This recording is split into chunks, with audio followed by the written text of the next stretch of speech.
There we go. Got to get the full view here. Come on. That balding head. Don't want to cut it off. Play some Skinner. It's not fair use.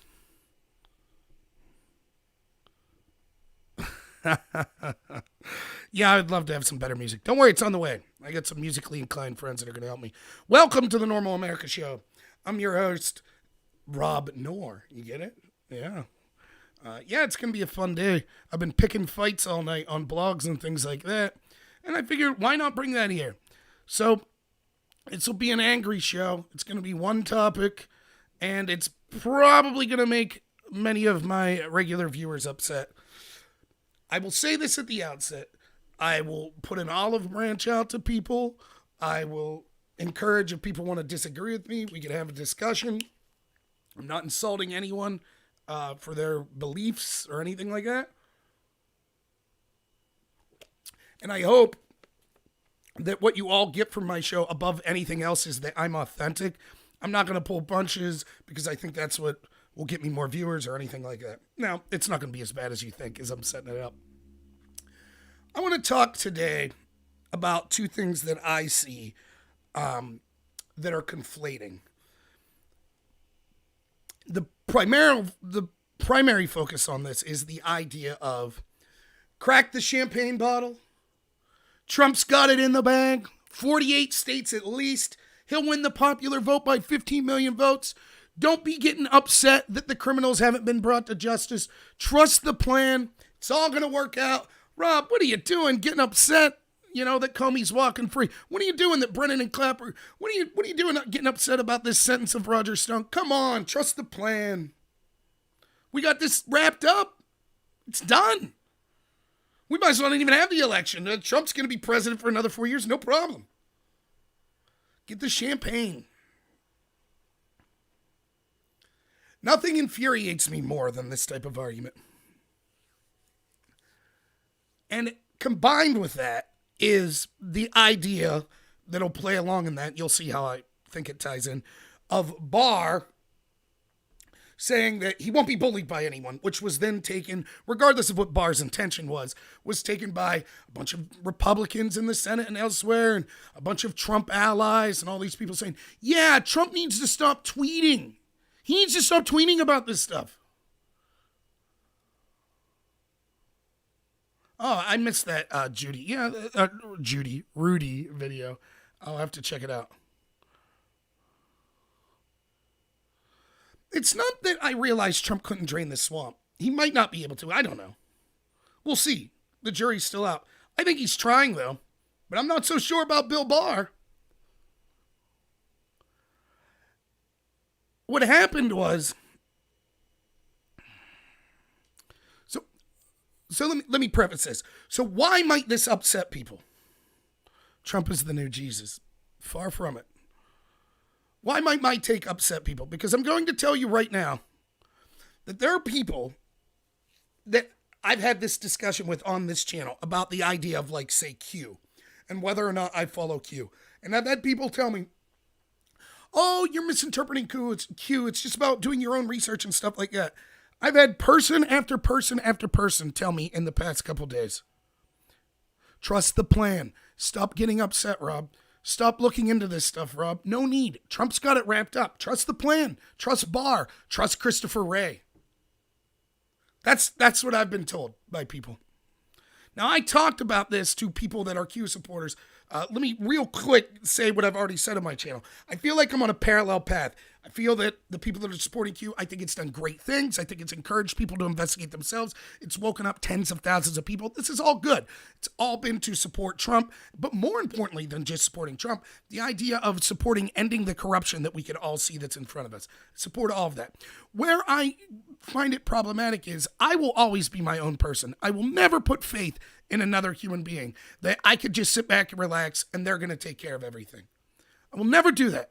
Especially when it's cryptic and it said, oh, we have to lie to you. We can't tell you the whole truth. Trust us. Don't worry about it. Just all the facts you see in front of you, the common sense that your life's provided you with, put that all on hold because there's a plan.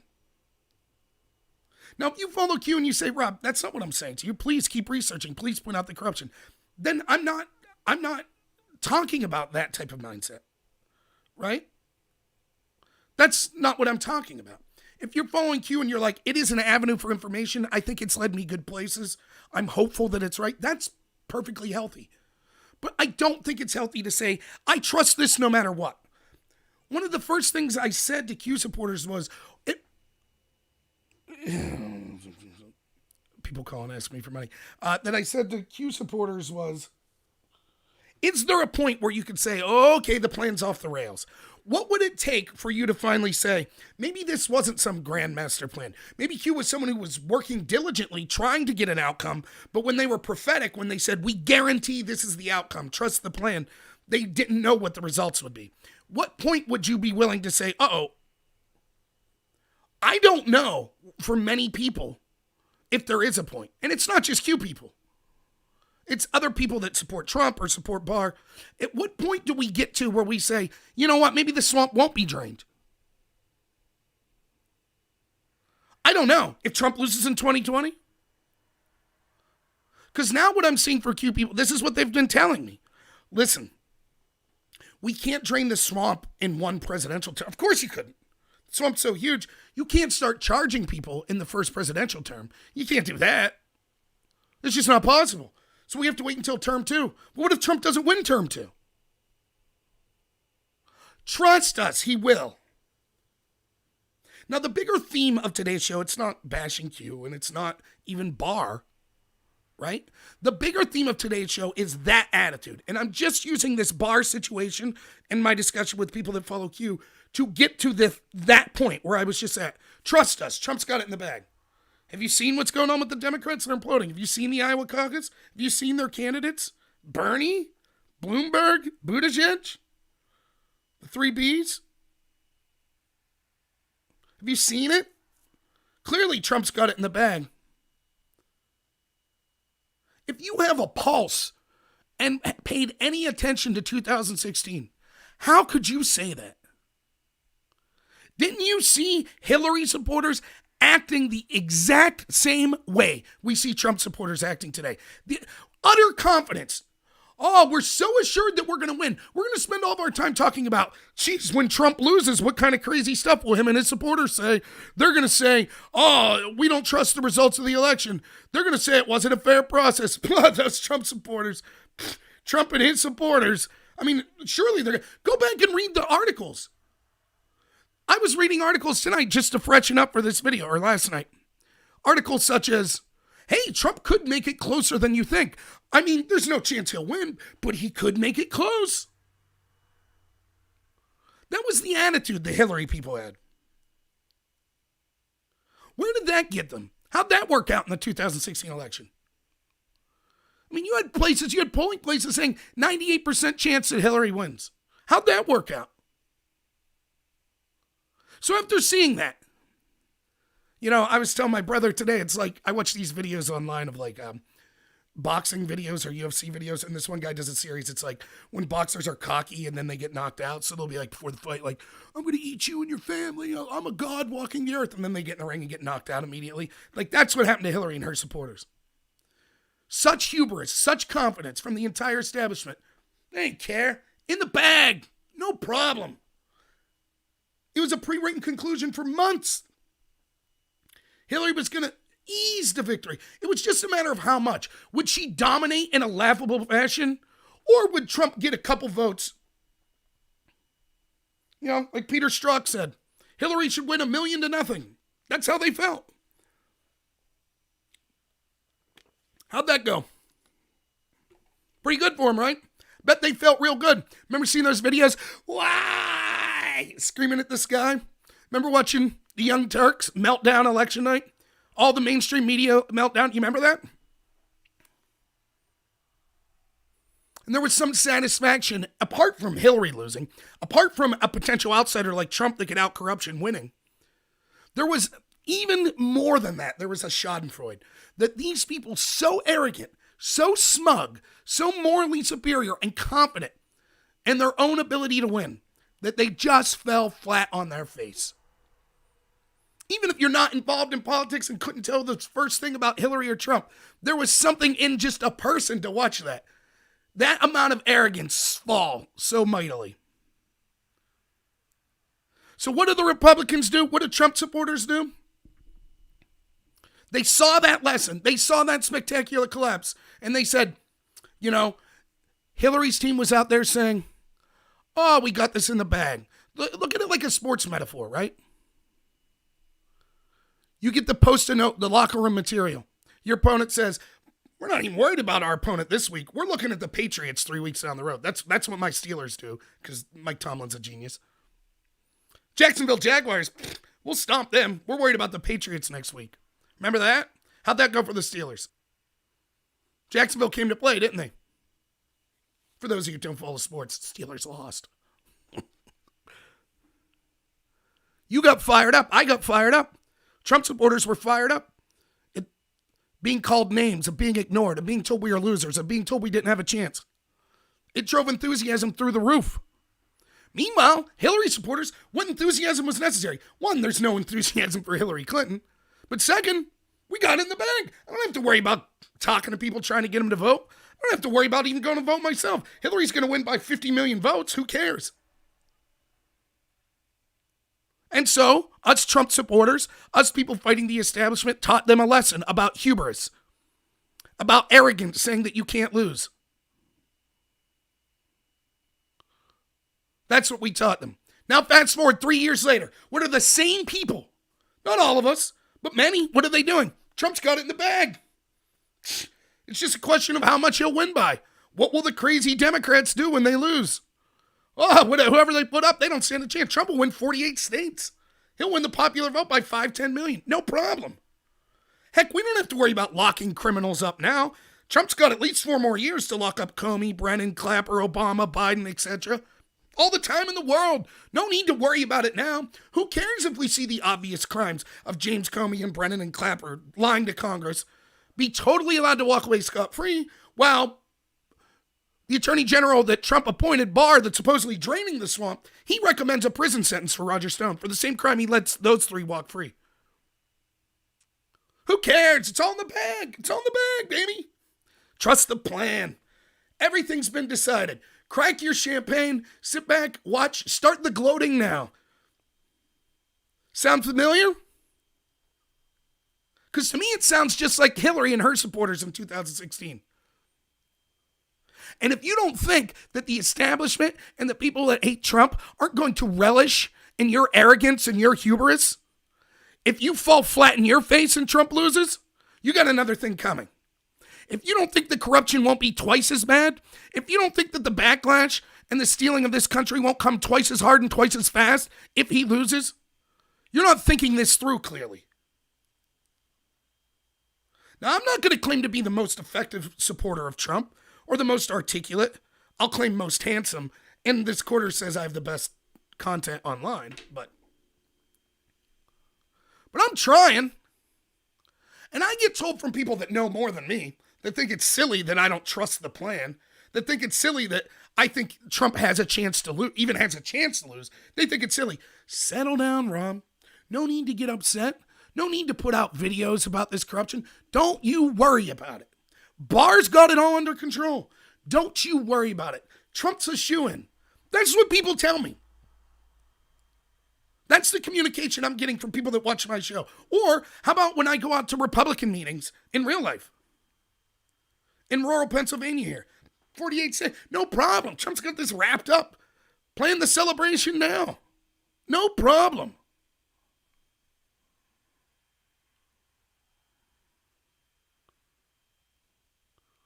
That's where we're at. What do I say in this channel all the time? Never underestimate the corruption of the establishment. Never underestimate how corrupt they will be leading into the election. The women that will come out of the woodwork saying Trump sexually assaulted them. I think that they'll try to use the Federal Reserve to tank the economy. The news stories. There'll be leaks about calls Trump's had with foreign leaders you've never heard of. There'll be calls for impeachment. There'll be people connected to Trump arrested for crimes that are nonsense, then thrown in solitary confinement to try to get them to flip on anything. There'll be former people in Trump's cabinet that come out writing books talking about how terrible Trump is. All of it's going to happen. Meanwhile, and what's frustrating is this. You know they, like, look, let's be honest. The people cheering for the establishment, they suck. Of course. I'm not talking to them. I'll talk to them. I will. I'll talk to anyone on the show. This show's for anyone. But what really gets my goat, it's people that should know better. People that claim, yes, my agenda is fighting the corruption. Yes, my agenda is saving this country. My agenda is supporting Trump to make sure that the corrupt people in the intel community, the corrupt people that are leading the Democratic Party, face justice. That is my agenda. To have those people that say that say, but hey man, time to sit back and relax. Barr's got it. Christopher Wray's got it. Q's got it. We're made in the shade, baby. Time to celebrate. To hear that, it angers me so much.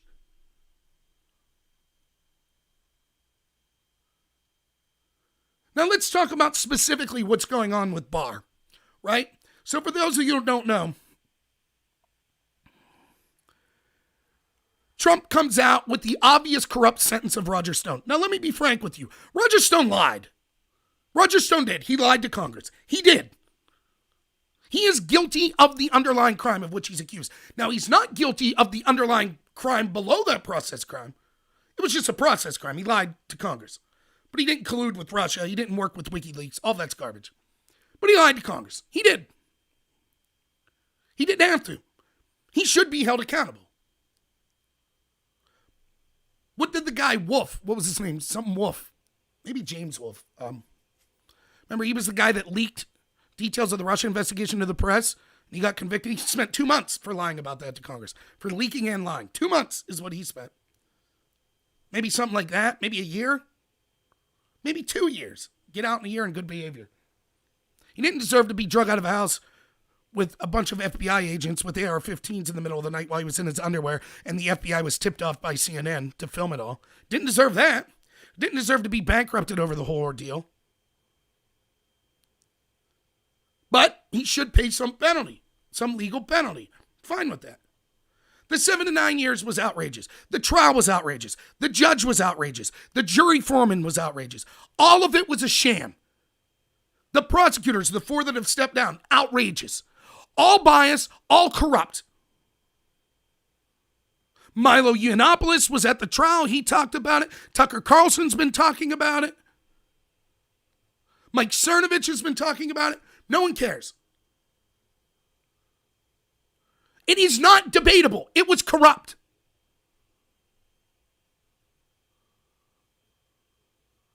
Now, what's supposed to happen to this? 9 years. That's what they recommend. 9 years for this. The average rapist in this country gets 5 years. Roger Stone's not a repeat offender. 9 years? So Trump was supposed to remain silent, I guess. Barr will take care of it. Trust us. Yeah, Papadopoulos got like 2 weeks. Yeah, exactly.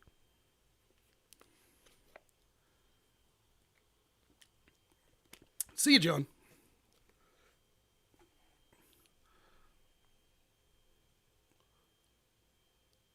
What did we want Trump to do? Here, you want to hear some cursing? Let me play a video. You want to know who's... I can't do this because I'd be ashamed to swear so much. Let me play you the correct take on this. Just give me a second to bring it up. This is from someone you should all follow.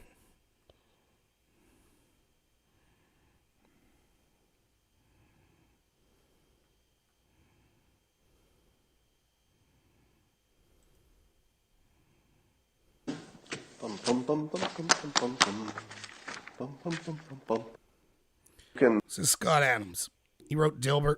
Awesome guy. Great takes, great mind. I think he has what I hope I have, which is a way to look at a situation uniquely. I want to play you. The lead into this is he's talking about the blatant corruption in the Stone trial. Let's see what his take is on whether or not Trump should have said something. I don't know that you can over-attack. No, you could over-attack. I don't know that you could beat Trump by being more like Trump.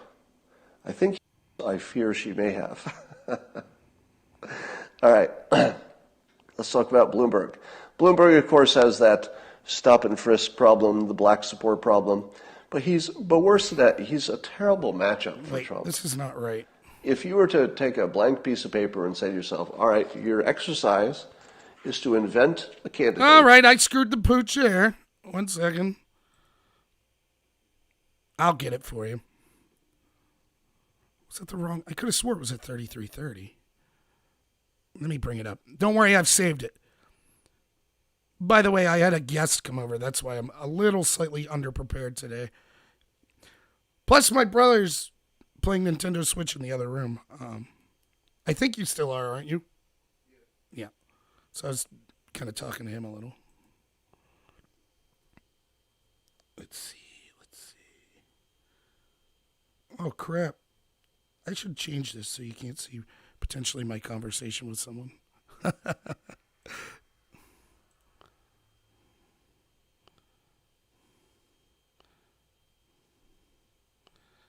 818. That's 817. I need 818. That's the problem.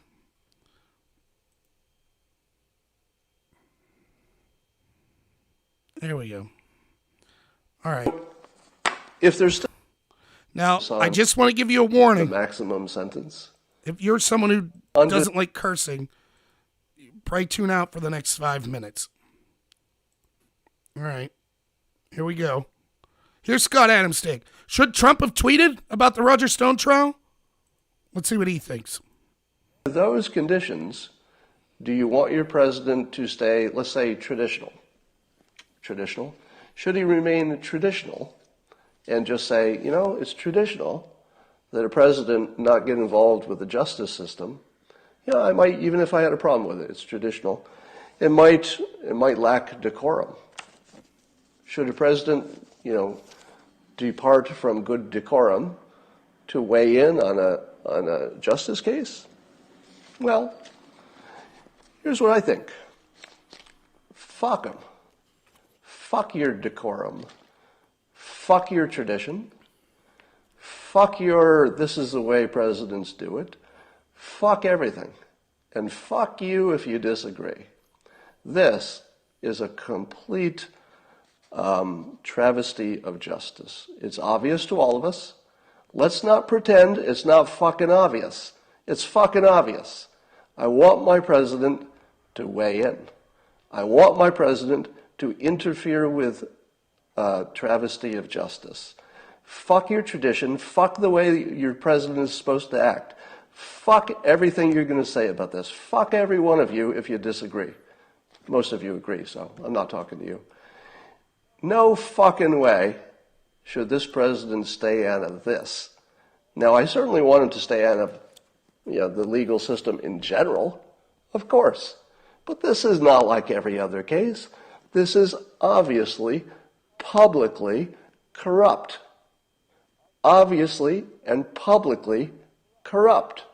If my president won't weigh in, I don't care who the president is, if my president won't weigh in on a case that's obviously and publicly corrupt, well, fuck the president too. Couldn't have said it better myself. That's exactly the right mindset. Now, I'm not going to swear like that in this channel, but trust me, that's what I was saying at home.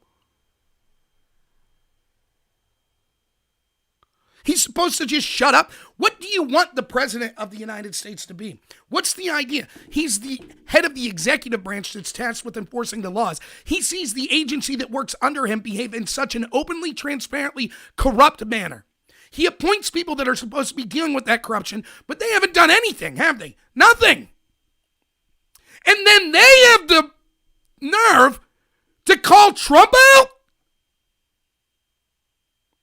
And all these people that are patriots, that are tired of the corruption, all the Republicans in the Senate, all the people that I see, online, on Twitter, that are supposedly big Trump supporters that are trying to end this corruption, all of these people from Q and other places, what do they say? Well, yeah, Trump really needs to be quiet about the corruption. He's stepping on Bill Barr's toes. Are you kidding me? How many times will we make the mistake of going with the old Republican way of, let's just play defense. We don't want to say anything that'll upset the Democrats. Oh, we're sorry, sir. We're not racist. Oh, we're not sexist. We're good people. Please like us, Hollywood. Please like us, Democrats. We promise we won't investigate your corruption. We'll let you be openly corrupt. Please, please. What's the harm of Trump saying this? I've asked people, they say, well, it makes Barr's job harder. How? Someone tell me how this makes Bill Barr's job harder. Anyone. Can someone give me any rationale for how this makes Barr's job harder? Well, Rob, here's what will happen. Because Trump tweeted, now the Democrats will accuse Barr of being Trump's wingman and doing what he wants. Yeah. You know, they wouldn't have done that if Trump didn't tweet. If Trump didn't tweet and Barr was like, hey, this sentence is too long, the Democrats would have said, hey, Bill Barr, you're quite the reasonable fellow, you know that? Good call on trying to reduce that sentence. That's what they would have said. I seem to remember when as soon as Barr started to weigh in on the Mueller report, when he gave, by the way, a correct synopsis of what the Mueller report said. And despite Trump not saying a word, when Barr came out with that correct synopsis, the entire media class, the entire academic class in Hollywood and Silicon Valley and Democrats, they all said, Barr must resign. What did that have to do with Trump tweeting? Now, why does Trump have to tweet? Maybe it's because the people me and you elect aren't doing anything. What's your local congressperson doing? Is the media telling them? The battle is going to be fought with the millions of Americans that are uninformed about the corruption that is endemic in our system and informing them. It is us versus the establishment. The establishment is trying to be the gatekeeper of information, to keep those people from seeing the corruption, to keep them from understanding how the system doesn't care about them, regardless if they're on the left, right, if they're in rural America, if they're in urban America. It doesn't care. The establishment doesn't care. They want total elimination of the middle class. They want globalism. They want to return to feudalism where they live on castles in the top of the hill and we all beg for them for survival, for food and shelter. That's what they want. If they're able to keep the masses ignorant, they win. Our battle is trying to inform the masses of that. Yeah, there are people like me, there are people like you that are trying to inform the masses. I got 18 people watching right now. Trump's got a captive audience of millions. He's the only one at that level speaking about the corruption. The same people that say, Mr. Trump, it's a bad move to go public and speak about this, they ain't saying a damn thing.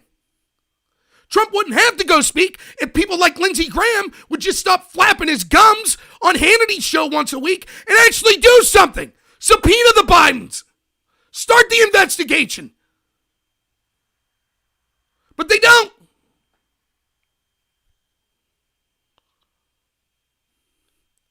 Oh, but despite all that, Trump should not inform the American people. Because by informing the American people, he gives the Democrats ammo to come after him.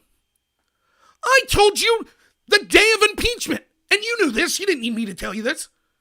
Celebrate that night, I guess, when the impeachment ended. The next impeachment starts tomorrow. You knew it. I knew it. I'm not a genius. I'm not special. We all knew that. You knew it. But now all of a sudden it's, oh, Trump better watch himself or this could lead to another impeachment or another investigation. Like one wasn't coming anyways. Heck, they talked about immediately. Remember? They said Barr begrudgingly was like, well, okay, we're willing to take evidence from Giuliani and others about possible corruption in the Ukraine. Right out of the gate, the Democrats started, oh, we need to subpoena new witnesses. Call John Bolton again. Oh, we need another impeachment. Here they go, going after Biden again. That's impeachable. Right out of the gate. No Trump tweet necessary. But this time, oh, man.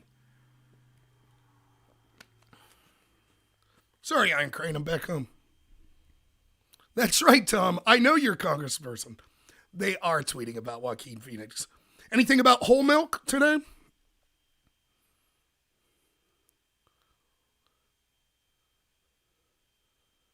Now let's weigh the pros and cons here. Trump speaks out to the American people. Millions of people start to wake up. Trump's having, let's just look at, I have so much to say. I'm going to go on for 2 hours just about this one thing. Trump's having maybe the best week of his presidency.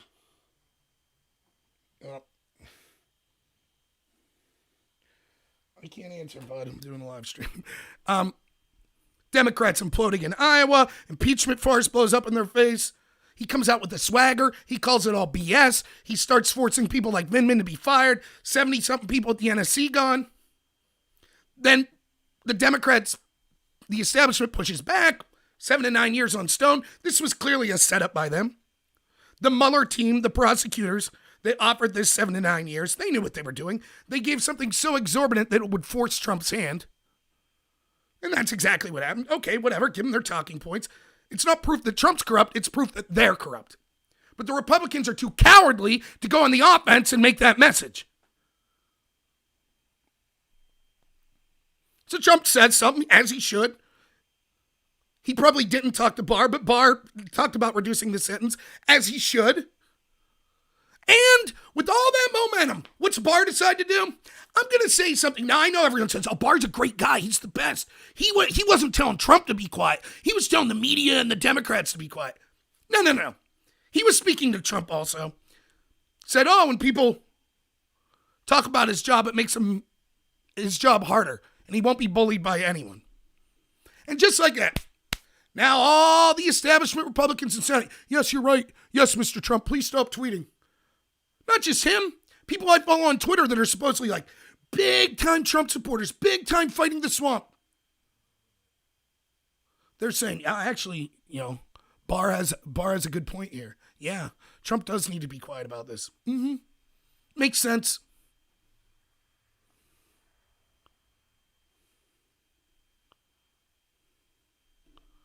That's what we're told. That's what patriots that supposedly have been fighting against this corruption ever since Trump got elected. That's what many of them are doing today, telling Trump to be quiet. Because, yeah, we all had it so right? Washington and the Republicans in Washington, before Trump came along, they had a real handle on ending the establishment corruption, didn't they? They were doing great. Like taking issue like illegal immigration. Remember all the great achievements Republicans made in illegal immigration before Trump came along? Oh, wait, no, they made none. That's right, because they didn't care.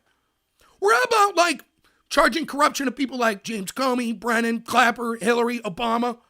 Remember all those people that got charged under the Republicans before Trump? Oh, wait, no, not only were they not charged, it was never talked about by the Republicans.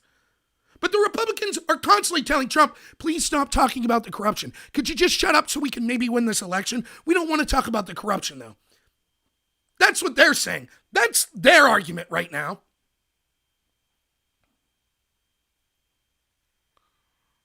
But those are the people we should listen to. Trump comes along, talks about illegal immigration. They said, no, don't do it. It's unpopular. Look at the stage, the 2016 primary. Was anyone talking about illegal immigration like Trump? Nope. Not until their polling numbers started to show, hey, maybe Trump's onto something here. Then all of a sudden it was, oh, yeah, we're concerned about illegal immigration. Yeah. Ooh. If there's one flaw of Trump, it's this. He doesn't trust his gut enough. He listens to these people around him. What did I say when Trump came out and said that the investigation into him was bullshit? When he gave that speech, I said, here we go. Trump's got a swagger. Maybe he's starting to get his confidence up to realize we didn't elect John Bolton. We didn't elect Kelly. We didn't elect all of his advisors. We elected Donald Trump. Trump promised to fight this corruption. Trump promised to do things like pull us out of disastrous Middle East wars. Trump promised to hold people accountable that broke the law. Now, will he do it? I don't know. We'll see. But that's what we voted for. We didn't vote for his aides to tell him, Mr. Trump, please stop tweeting. Mr. Trump, please stop being so aggressive to the media. Mr. Trump, please stop antagonizing the Democrats. That's not what I voted for. And I'm someone who ran on the idea for Congress on the idea of civility and needing to reach across the aisle. And that is important, particularly when you're talking about voters. I truly believe that. I want to talk to Democrats here. But like Scott Adams said, we're not talking about the normal case. We're talking about blatant corruption. The FBI over 17 times breaks protocol, including intentionally manufacturing evidence to say the opposite of what it says, including talking to the actual source that all the information came from, saying that source was honest, but leaving out the fact that that source said that the entire case against Trump was garbage. They still spied on Trump before and after he was a president doing that. The FBI did. Not one damn Republican's out there doing half as much as I am yelling about it. The story's just gone away. That's okay. The FBI's corrupt. The media is talking about Trump talking about the FBI corruption. It's corruption. Not the FBI corruption. They don't care about the FBI corruption. They're upset that Trump's talking about the FBI corruption. And what do the Republicans say? Shh, stop talking about FBI corruption, Trump. Are you kidding me?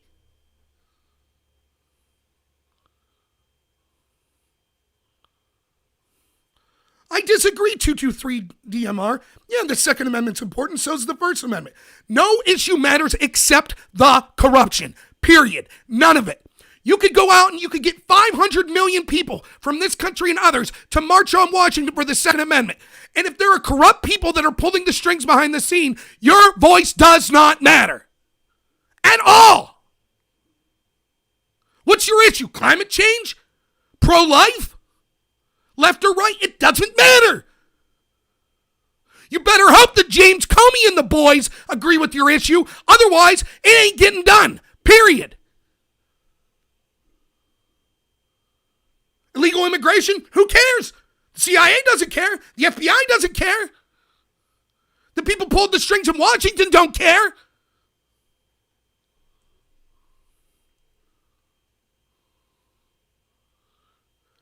Was this just a story of two guys arguing?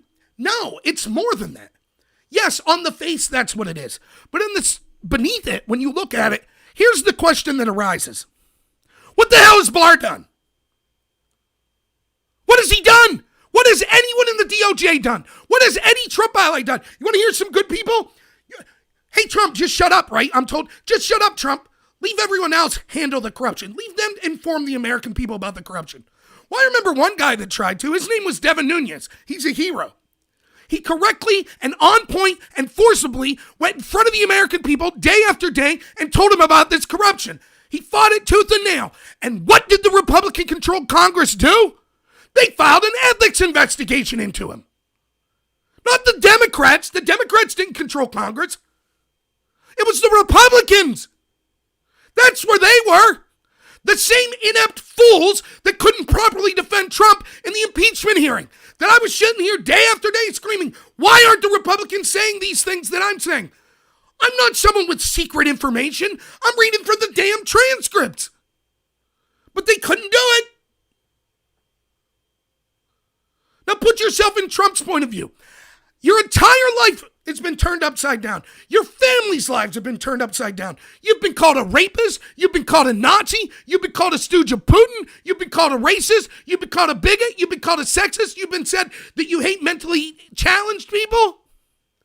You've had your lawyer's office raided in the middle of the night. You've had your entire team be wiretapped and spied upon. Every single agenda you've tried to pass has been stymied by 95% of the mainstream media, of academia, of the entertainment industry, of Silicon Valley. You've been smeared and attacked more than any public figure in the history of the United States. And the people that were in charge of the coup against you laugh in your face every night as they know they will not face charges. When evidence of the corruption of James Comey came out, when the IG recommended his prosecution, when the IG showed how his FBI abused the FISA system so bad in the biggest political scandal in the history of our country, James Comey laughed and demanded an apology from the president. Boy, we showed him. We cleared the swamp. We're draining the swamp. We got it. Boy, that big book deal that Comey got, that'll teach him. Brennan and Clapper, those lucrative CNN positions, now they'll learn their lesson. No more interfering in our democracy or our republic, or you'll get awesome book deals and become heroes of the people on the left.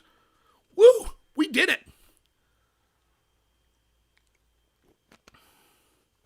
Right, 223, that's exactly the problem. In fact, no, I'll slightly disagree. I agree with you in context. Everybody's talking, but no one's doing anything. It's even worse than that. No one's talking. That's half the problem. Yes, Lindsey Graham will talk once in a while and then not do anything. Hell, most of the Republicans aren't even doing that. Do you think that if the FBI legally spied on Barack Obama under George Bush, do you think that every Democrat wouldn't have had on point talking points memos every day after day after day after day, 24/7, saying this is a dictatorship, this was a coup, people need to be in prison the rest of their life? Of course they would have. The trials would have been over. Those heads of the FBI under Bush would be rotting in solitary confinement right now. Where are the Republicans? Where's my representative? So Trump goes through all this crap. 1 year goes by. Can't get anything done on his agenda. He's trying. He's getting some stuff done. But he has to claw for every inch. Economy's roaring along. Still could barely get above treading water on popularity. Because the smears, the constant smears, the leaks, the attacks, the investigations, on and on and on and on. The people that tried to work for him that were good people that wanted to serve the country, go to jail, get bankrupt, have your family smeared, be drug out of your house in your underwear. On and on and on. And the whole time, they're saying, Mr. Trump, don't respond. Mr. Trump, don't respond. Mr. Trump, don't respond. We'll take care of it all. Trust us, we'll take care of it all. We got this. I remember the Q crowd and a bunch of people telling me before 2018, oh, don't worry. It's all wrapped up. The Republicans are going to dominate in 2018. All of the evidence of Mueller's team's corruption and the Russia hoax, it'll be there for everyone to see. How'd that work out? Pretty good, right? Remember the dominance, or the Republicans sweeping in a red wave? Oh, that's right, they lost. Huh. Well, that's okay, Mr. Trump. Don't get upset about that. Oh, now they control the House and they're impeaching you? No problem, no problem. Don't worry. We're draining the swamp. Oops. What are we going to do? Wake up after 2020 when he loses and go, oh, no problem. You can't drain the swamp in one term. I'm sure that Buttigieg or Sanders or Bloomberg or Hillary, whoever the hell would win on the Democrats, I'm sure they'll drain the swamp. Good plan. Meanwhile, instead of getting out there and talking to the American people and telling them how corrupt this is, the Republican or supposedly conservative members of the media, some of them, people that I see on Twitter that are independent content creators, regular patriots, they're saying the opposite. Stop talking about the corruption. Just let Barr do his job. Trust the plan. Bill Barr's on it.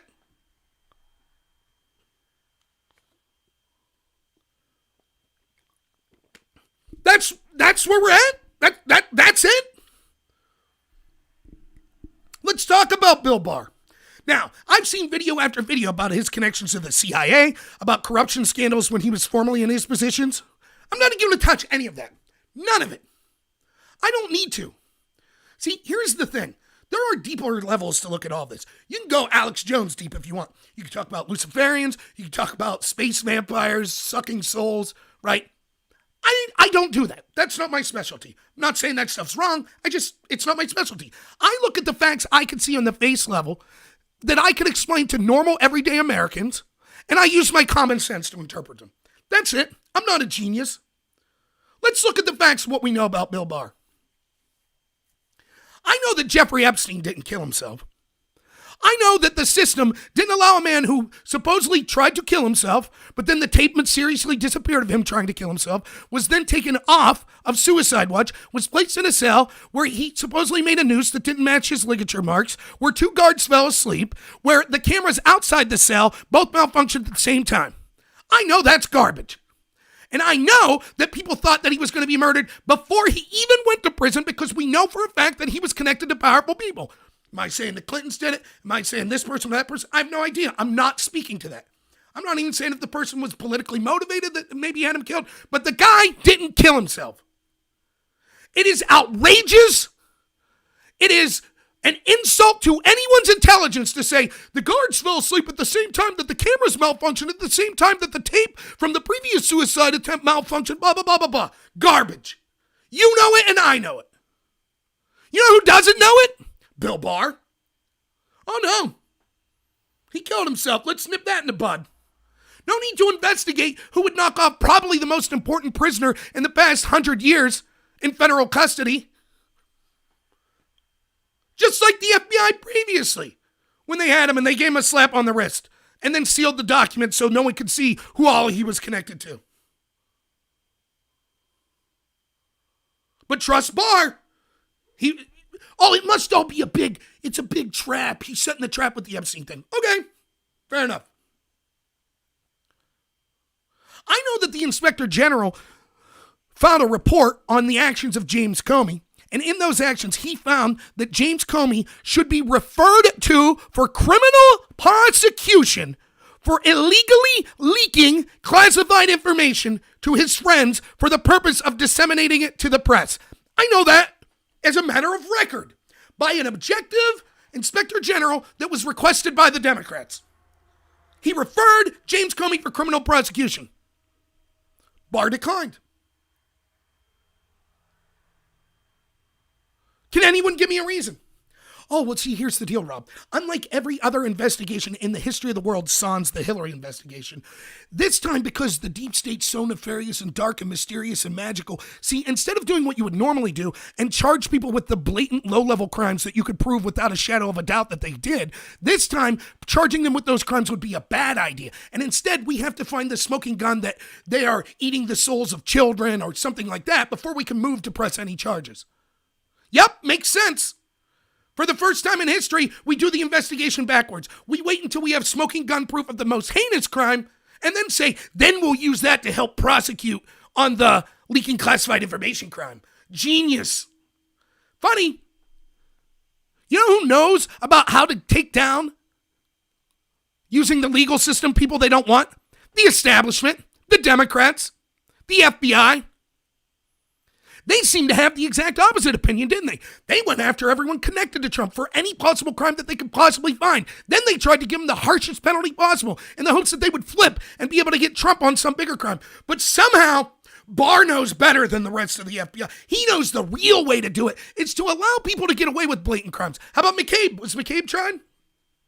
Statute of limitations ran out in that one, didn't it? Ah, shucks. We'll get him on something else. Don't worry. Barr's got a huge record. I mean, I will say this, the people defending Barr, this is where they do have me, and I have to concede this point. When you look at the litany of people that he's prosecuted in the swamp, the people that have engaged in a coup against Trump, when you see all the names, then it becomes hard to argue. Let me see. Let me grab my notepad. I got them all written down here.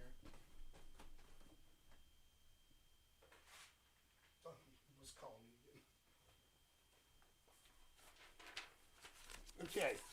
Sorry about that. I should have this open. Let's see the names. Oh, that's right. 0.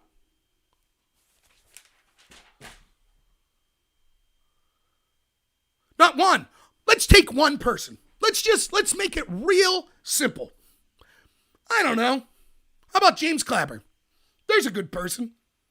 Now I can prove to you beyond a shadow of a doubt, to any jury in this world that is remotely objective, in 5 minutes, I could prove that James Clapper lied to Congress twice. Hell, he's admitted it. First time he lied was when he said, he was asked specifically, does the NSA collect data on Americans? He said not willingly, no. That was a blatant lie.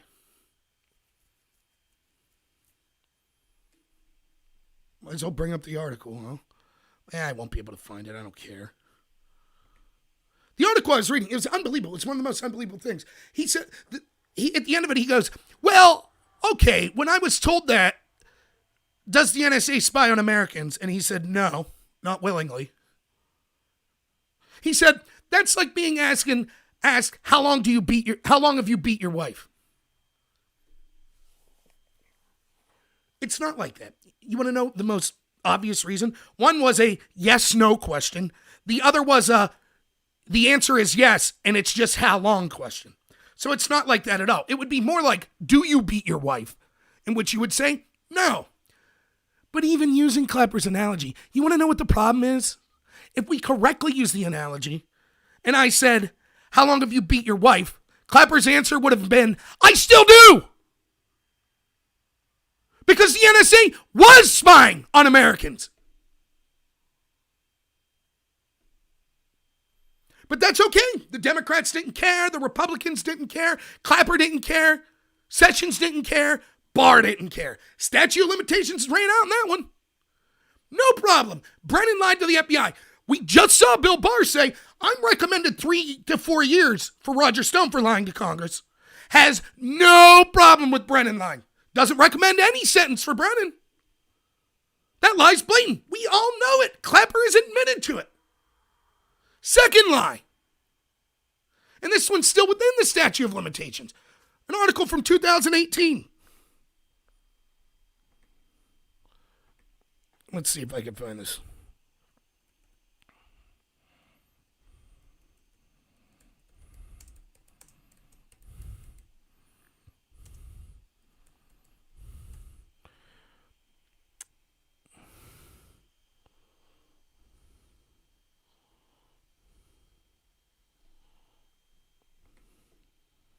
Sorry for the delay. Again, I would normally have had this all pulled up, but I had guessed.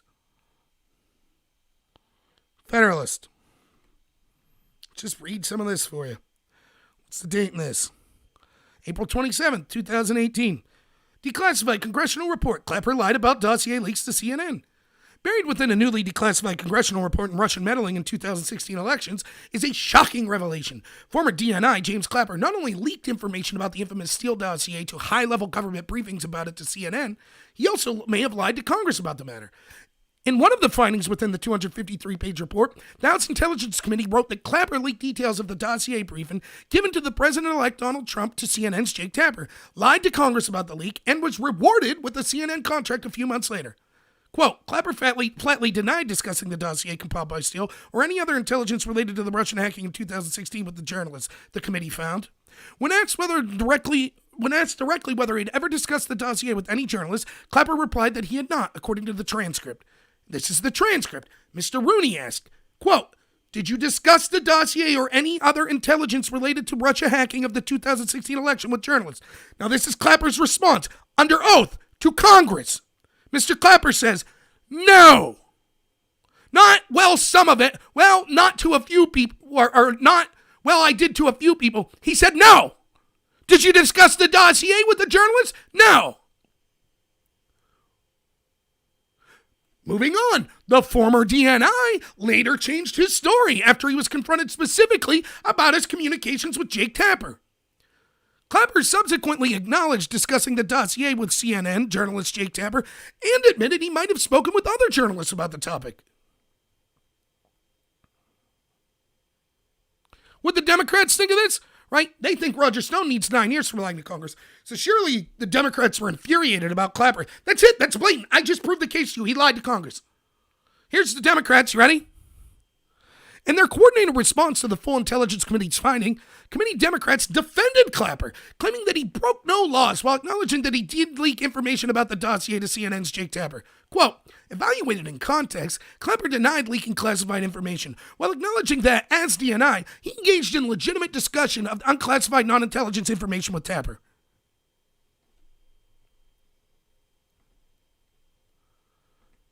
Proof?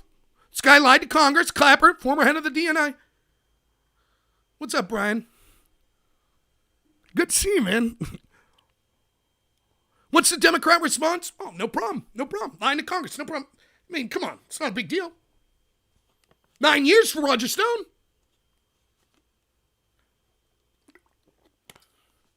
Now, this is August 27, 2018's that article. You can go read the transcript yourself. Clapper admits he lied. Did you discuss the dossier with anyone? No. Okay, well, here's evidence that you discussed it with Jake Tapper. Oh, yeah, I meant yes. I meant the opposite of what I said. Yes, I did discuss it. And by the way, maybe with other journalists.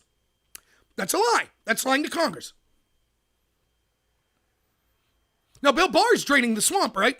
Bill Barr charge him? No, he didn't. He let the first instance of Clapper lying, the statute of limitations run out. Yeah, I know. I hope it's going great over there, Brian. Trust Barr. He's draining the swamp. Trump, be quiet. Don't talk about the corruption. Bill Barr's handling it all. Now, I had videos on here incessant that when the IG recommended that Barr prosecute Comey, that Barr declined. And what was I told? Trust the plan, Rob. Don't worry. They're going to get Comey on bigger... Someone explain to me how this makes sense. Why in the first time in the history of investigations is it best for the investigation to not charge the people with the blatant crimes that they've committed in public, that we have dead to rights? Why instead we should not charge anyone?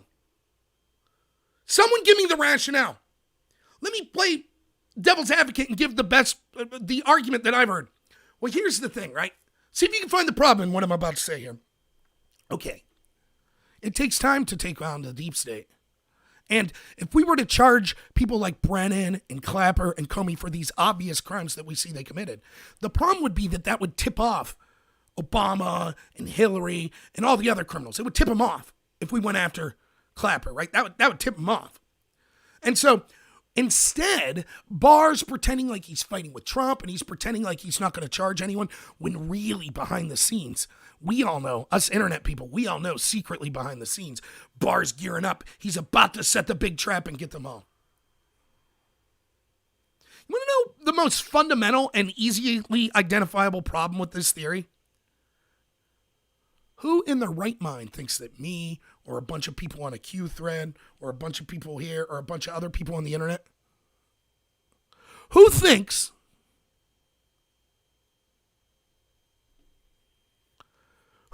that we online could figure this out, but Hillary Clinton couldn't? Barack Obama couldn't. We really know Barr's secret plan, but Comey and Obama and all of them, they've fallen right in the trap. They're like, yes, Bill Barr's not going to prosecute any of us. We could walk free. Woohoo! Let's drink tequila and drive our cars around a DUI. Let's do whatever we want. We'll never get busted. Yay! We could let our guard down. Let's leave all evidence of our criminal actions just out in the open because Barr won't charge us. We did it. And then Barr, like a snake, he snaps and gets them. We all knew it. Us super connected people online, we knew it. But people that have been involved in the deep state for years and years, they couldn't figure out this big master plan like we could. That's exactly the point, Ford Nation. That's exactly what I'm saying. If that's right, if it's true that Barr's got them all dead to rights on the big stuff, right? That's what we're told. He's got Comey, he's got Brennan, he's got Clapper, he's got Hillary, he's got Obama. It's all going to come crumbling down. It's all just a matter of time now. Barr's got them all. They're all going down. How would prosecuting Comey for the crimes that we could definitively see, or Brennan for lying to Congress, or Clapper for lying to Congress, how does that in any way jeopardize the big case they have against them? In fact, wouldn't it make it 10 times more likely that the big case would not only come around, but would stick? Again, look at how the FBI and Mueller treated Trump and his team during the investigation. They knew the best chance to get the biggest case possible to stick on the biggest fish, which would be Trump, was to go after everyone for every little crime they could, turn the screws as tight as they could, and then hope they flipped on Trump. But we're to believe that Bill Barr, the genius, the masterful prosecutor, he's doing it the opposite way. That's the way to do it. Let Comey get away with the crime. Let Brennan get away with the crime. Let Clapper get away with the crime. Tell Trump to stop talking about corruption.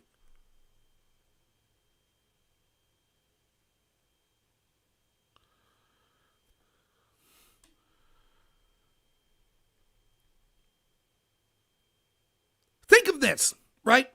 Here's something I said to the Q people. Let's say I'm wrong and the Q people are right. And Q's got it all worked out. I don't even have to do videos. You don't have to talk about any of this. We could all be sipping pina coladas, sitting on a beach with our sunglasses. Trump's going to win by 50 million votes in the popular vote. He'll win all 50 states. The Republicans win in a landslide. Everybody gets locked up. Q's got it all worked out. The game's over. It's now just a matter of celebrating. That's it. It's all the chips have been falling. That's what they think. All done. Battle's over. Right? Okay. What does me being furious, criticizing Barr, demanding that these people be held to account, saying that we shouldn't just trust a plan, but we as individuals should be doing everything we can to light a fire, not just under normal Americans so they can see the corruption, but also under the politicians that we elected to make sure they're out there actually doing something. Heck, not just speaking on it for first and then doing something about the corruption. What if Q's got it all solved? Am I harming anything? Would it harm us to demand people be held to account? Is Q all of a sudden going to slip and lose? Barr's going to screw it up because someone like Rob Knorr was demanding he actually hold someone accountable? No, that makes no sense. But say the opposite's true. Say I'm right. Say that it looks better than not, like Barr ain't doing anything. Now think of what you've done. By saying, just trust Barr. Shut up, Trump. Stop talking about corruption. Don't get fired up about it. We don't need to talk about it. The game's all won, blah, blah, blah. And then Trump loses and Barr doesn't charge anyone. What will you be saying then? Oh, geez. Man, maybe we should have spoke up. Maybe we should have demanded the obvious crimes be charged. Oh, well. Welcome in President Buttigieg. He'll take care of the corruption.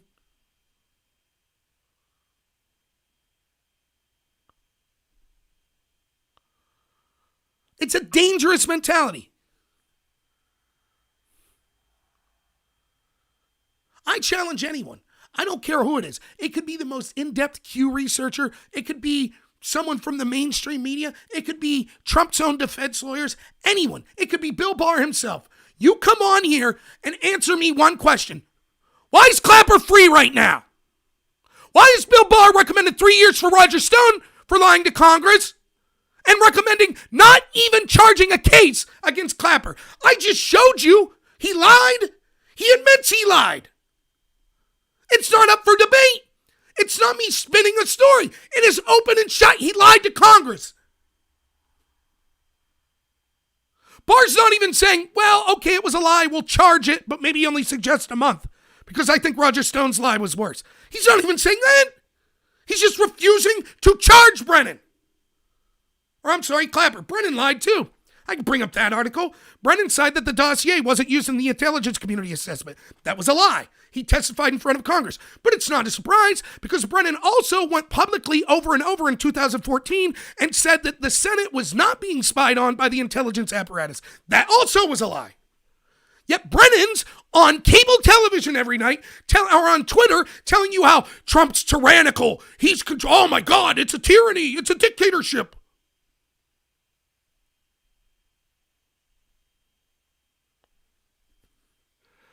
But 223, it's not just a matter of sticking together. See, my beef with people that are saying Trump needs to shut up or just trust Barr, I think truthfully we all want the same thing. We want this corruption ended. Heck, there are people on the left that want the corruption ended. Bernie supporters are starting to wake up, aren't they? After the Iowa caucus, after the treatment Bernie's getting, they're starting to wake up. The question is, how do we end the corruption? Strategically, what do we do about it? All sticking together and saying, trust the plan, they ain't going to do anything.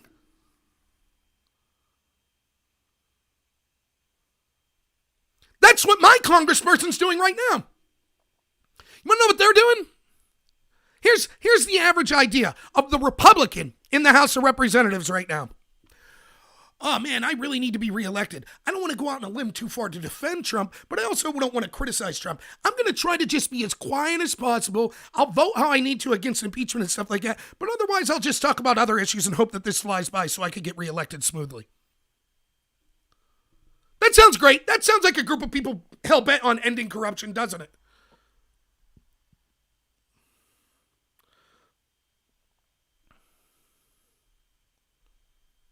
But that's what I'm told by smart. And again, the thing that frustrates me, if you're one of the people that think I'm wrong and think that Barr is going to solve everything or you're a Q supporter or something, that's fine.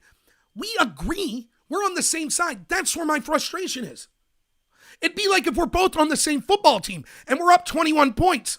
And I'm saying, man, we got to keep playing hard. We don't want to let these guys back in the game. And my teammate's saying, nah, I'm not going to try anymore. 21, they can't catch up. That's how I feel. And I'm looking at my team like, okay, they just scored a touchdown. We're only up 14. Okay, it's only up 7. They got the onside kick. Oh, they won. Oh, man. Oh, man, I should have tried. I don't dislike my teammate. I don't wish ill will on my teammate. But I'm trying to wake him up. Yeah, JoJo, you know. Hit the boots, get people registered, go out and vote, all that stuff. Call your congressperson. But it's more than that. Tell normal Americans about this corruption. Now, I got a call from a good friend of mine last night who's helping me compact my messaging. So I'm going to try to start putting out 45 to 1 minute videos, real succinct with facts, in hopes that people could take that and be able to say, bam, here's the case for this. Right, 223, that's exactly right.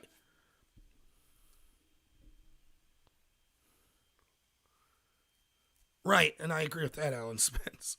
You feel like hitting something, but not the booth. Why does anyone have confidence in Bill Barr? Name me one thing.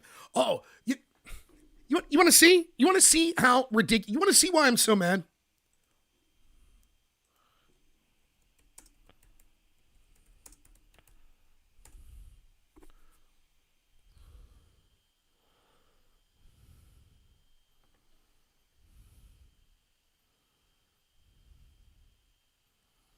I hope this is the article.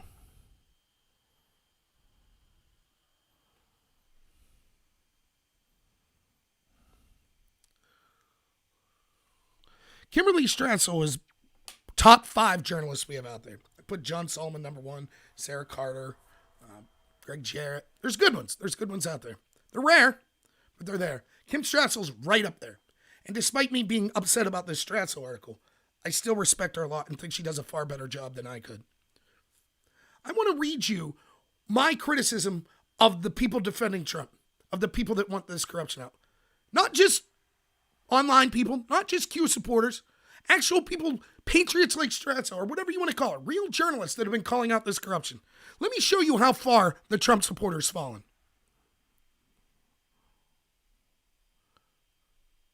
Bill Barr delivers on his pledge of accountability as AG and bureaucrats bristle. This was from yesterday, I believe. We got a date in this? It was from the Wall Street Journal. I think it was yesterday. The Roger Stone sentencing uproar is deeply important, and not because it's another Trump scandal. Rather, it's a clash that was always coming. The moment which an ungoverned bureaucracy smacked up against Attorney General Williams Barr promise to restore equal justice and accountability at the Justice Department. Democrats and the media are in a tizzy over the department's leadership's Tuesday decision to file a sentencing memo calling for Mr. Stone to receive a shorter sentence than 4-line prosecutors originally recommended. The reversal came not long after Trump tweeted. Democrats claim Mr. Trump politically interfered with justice, bullying Barr. This has it entirely backwards. Here's what actually happened. Justice sources tell me that interim U.S. Attorney Tim Shea had told the department's leadership he and other career officials in the office felt that the pro's sentence was excessive. As the deadline for filing neared, the prosecutors on the case nonetheless threatened to withdraw from the case unless they cut their demands for these stiffest penalties. Mr. Shea, new to the job, suffered a moment of cowardice and submitted to this ultimatum. The filing took the Justice Department leaders by surprise, and the decision to reverse was made well before Trump tweeted, and with no communication to the White House. The revised filing, meanwhile, had the signature of the acting supervisor of the official criminal division, who's a career civil servant, not a political appointee. Are you kidding me? Is that the only... Oh, man. I hope it doesn't make me subscribe here.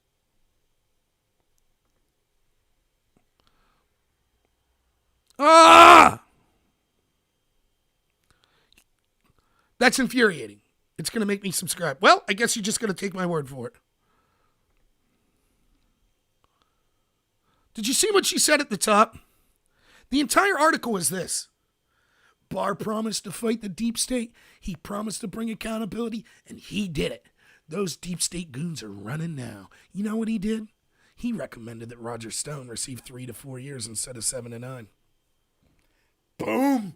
We just lit him up, baby. Yeah. Take that, deep state. Take that, Comey, Brennan, Obama, Biden. Yeah, you're suffering now. Oh boy, you didn't see that coming, did you? Hey man, let's get another Trump person that we could recommend 4 years for. Yeah, we'll throw all of Trump's associates in jail. That'll show him. You want a 9-year sentence? We'll put him in solitary confinement for 4 years. Woo! Yeah, way to show him, Bill Barr. You're draining that deep state. All right, man. Oh, what's that? You didn't do anything to Brennan, Clapper, Comey, Obama, Biden, Hillary. No. We're not going to investigate them, but oh, smack, man. We're going to show them by throwing Trump associates in jail for slightly less time than Comey would have. Woo! That's Kim Strassel. That's one of the best reporters in the country. He did it, man. Barr stood up to him. All right, man. Way to smack them down. We got it. Let's see. Hey, man. Let's really celebrate. All of us on here, let's volunteer. How about our lives be rated by the FBI, right? Corrupt DOJ officials. How about that? They rate all of our lives. Then they recommend we all get 30 years in prison. But we'll smack that deep state. Barr will step in and be like, nah, dog. Let's give them all 15 years instead. Yeah! We did it, man. Woo! Way to go. We're bringing down the deep state. Yeah. Here, how about this? Barr will do nothing. Maybe in 2030. Maybe he'll indict someone in 2030. But he'll give him a commuted sentence. Oh, snap. Watch yourself, Hillary.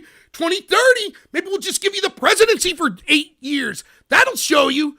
Then you'll learn the hard way. Hey, Comey, starting to feel that pressure yet? Being on CNN, laughing on Twitter, getting book deals and making millions? Yeah, bet your life's a living hell right now. Oh, Bill Barr did it, man. He came through. Popped the champagne. We got her. We did it, man. Man, thank you. I'm going to drink a little of my flavored water here. We did it. I feel bad for him being skeptical of Barr. I said, why isn't he prosecuting anyone? Oh, what's that? He's recommending 3 to 4 years for Roger Stone? Oh, my God. Well, then that's it. The swamp has been drained. We did it. All we had to do was ask the Democrats to ask for 9 years for Roger Stone and then give him 4. That's it. By the way, the judge might say, no, I'm going to give him 9. Still, by Barr writing that memo and saying 3 to 4 years. That's it. The battle's over. Q was right. Everyone was right about Bill Barr. I apologize. That's it. We did it. You start to see where a little my rage comes from here? Does anyone believe this stupidity? I haven't heard this dumb of a celebration since Hillary Clinton supporters bragging about her winning the popular vote. You did it, Hillary. You take that moral victory back with you. That'll be us in 2020 as the deep state wins again. Hey, all right, we lost. All right, no one was really charged with crimes that were involved in this coup. All right, the corruption continues unabated, and it means that our lives will be infringed upon even more, that we'll further lose this great country, that further the voice of normal Americans don't matter, that the globalists get another notch in their belt. All of that's true, but we got the real victory. Roger Stone only got 3 to 4 years. Oh, man. Here they thought getting the power. They thought winning the elections and getting all the power and getting all the wealth, they thought that was the victory. But in reality, it was who could get Roger Stone to get the sentence that they want. Now I'm not catering to the Q crowd. And I know that sucks. Look, I'm smart. I'm not the smartest guy in the world. But I'm smart. I know how to get a bigger subscription base. I know what to do. I could come on here and say, screw the Democrats. I don't want to hear from them. All Democrats are evil. They're all stupid. Q's awesome. Trust the plan. Trump never does any wrong. That's not who I am. I don't care if I'm here speaking to myself. I will never be that. You might disagree with me, and that's perfectly fine. In fact, it's more fun when people disagree. But I ain't going to lie to you. I know what could be more personal success for me, and I don't care. Because the only thing that matters to me, well, not the only thing, but the first and foremost thing is remaining authentic.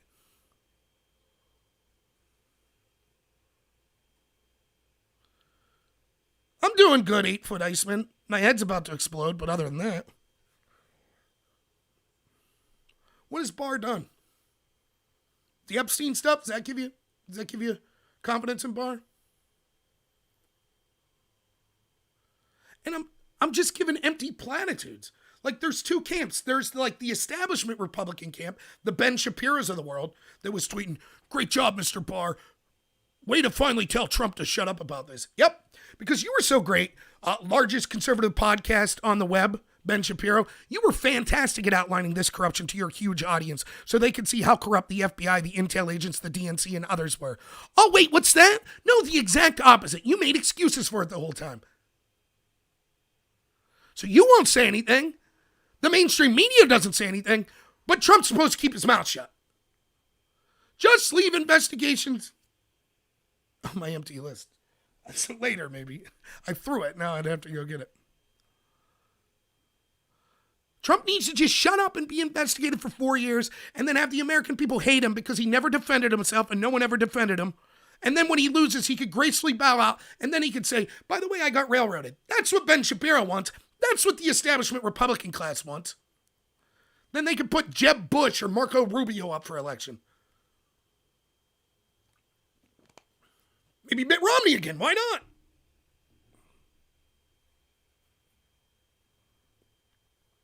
Then you got the other crowd. The more conspiratorial crowd, which, by the way, I don't judge. They could be right. And I'll talk about that in a sentence.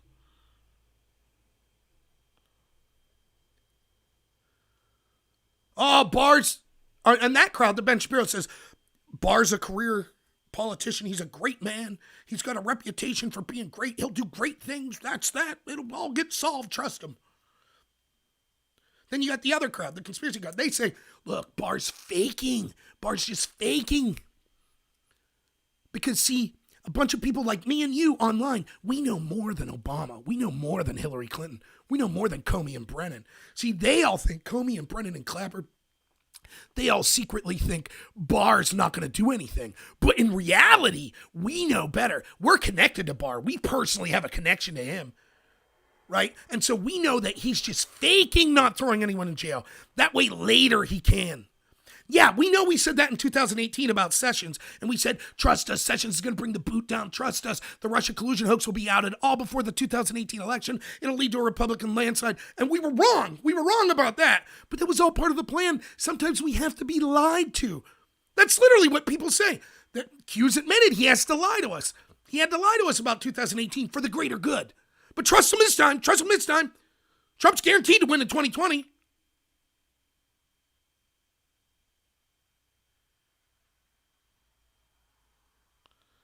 Exactly, Dean. Oh, Durham's got him. Yep. You know how Durham convened that grand jury? Oh, what's that? Durham hasn't convened a grand jury yet. Strange.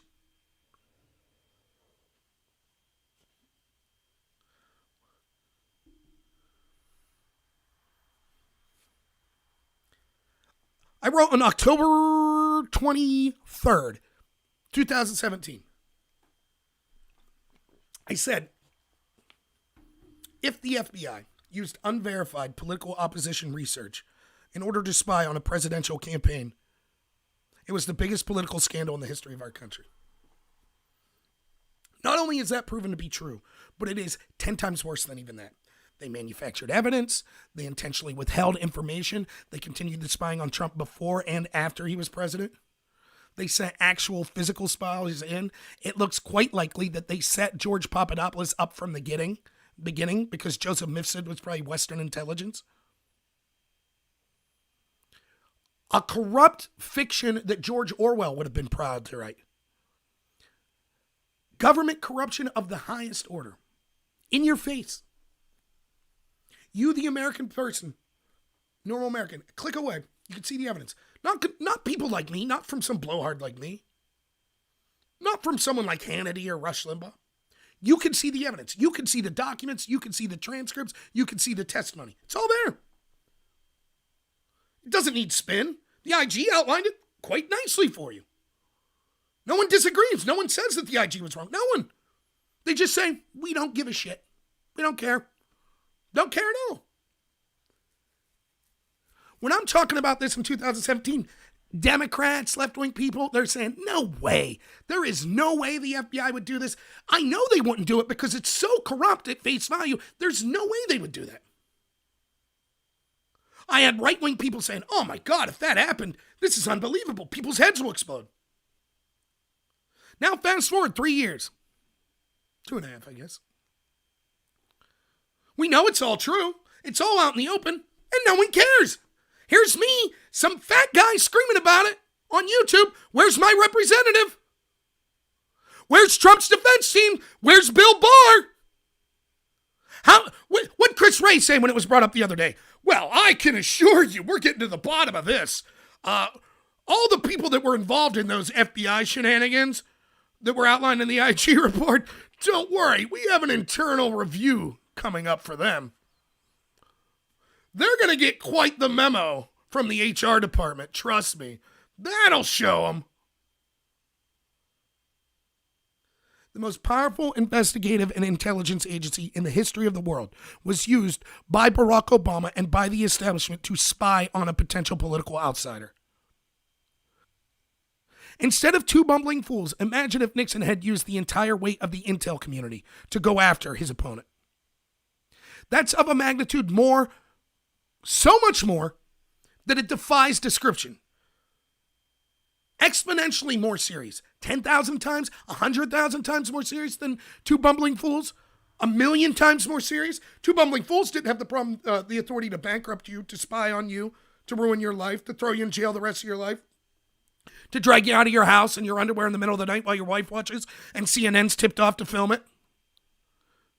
They didn't have that authority, did they? Those two bumbling fools at the Watergate Hotel.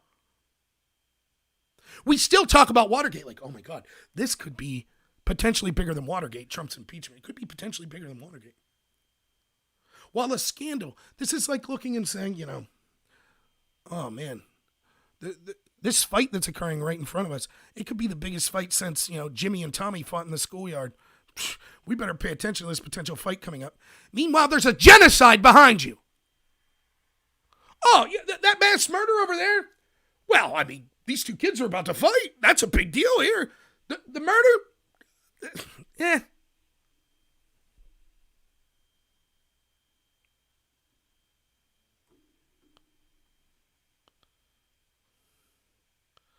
Thank you, Paul.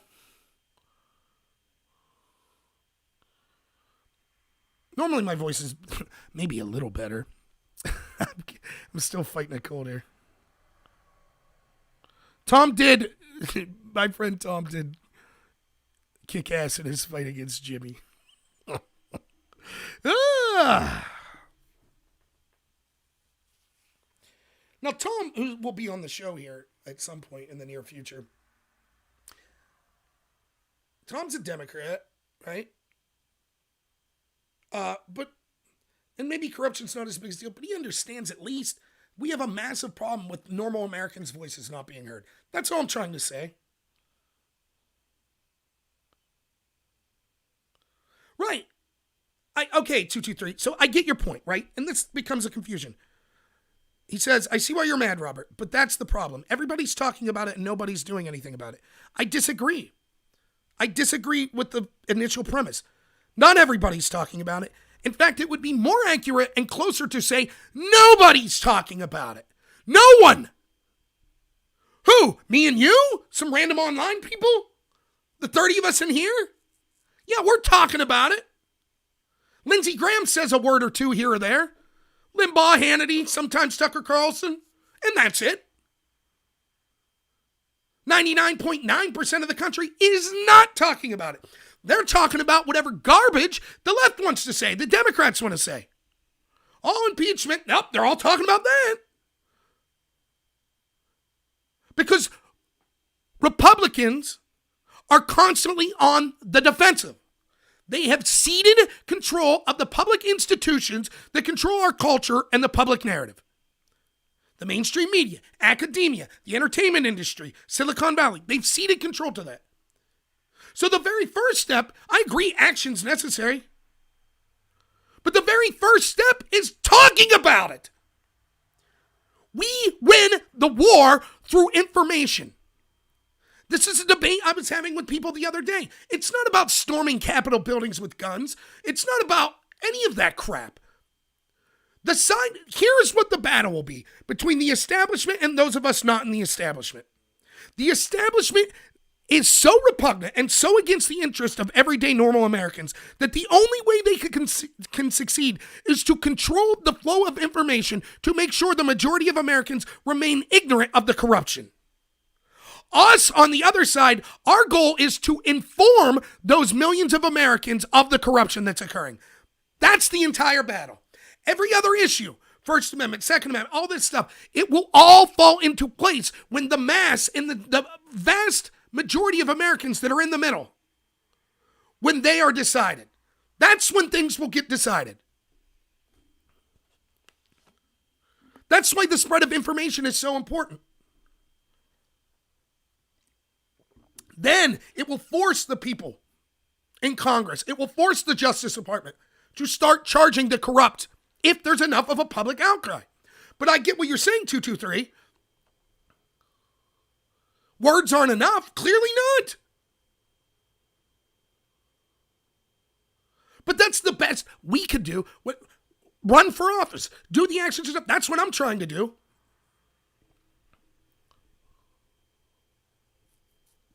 But the people that are in the positions of authority, they ain't doing nothing. Barr's not doing anything. And then I have the people that are right there in the front line with me, that are fighting against this corruption the hardest. Many of them telling me, hey, trust the plan. No need to get fired up. No need to demand accountability for the corrupt. Barr's got it all figured out.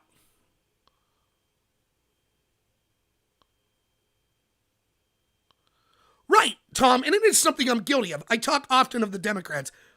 Make no mistake about it. I don't mean my friend that's a Democrat like Tom or my neighbors or a bunch of my other friends. I don't mean that. And I talk routinely how the exact same establishment forces are screwing over Bernie Sanders right now. They screwed over Jill Stein. They screwed over Tulsi Gabbard. They're not going to let a potential outsider in. Now, Bernie's done his best to kiss their butt and say, no, I'll be a bootlicker. I apologize. That's at 1%. I will lick your boots if you'll just allow me to have socialism. Breadlines are a great thing, and I need to lick the boots of the establishment and be a warmonger with Russia and say we need to stay in Syria and Trump is a racist and we must do anything we can to get the FBI to get Trump thrown in a gulag where he will be in that breadline. Yeah, we get it, Bernie.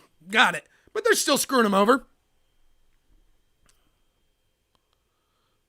And it is something I fall in the trap because I'm admittedly biased. I'm right-wing. But I try to open it up that I'm trying to say that we need allies on all sides. We need allies on the left. The problem is not left versus right. I have disagreements with Tom. I have disagreements with people on the left.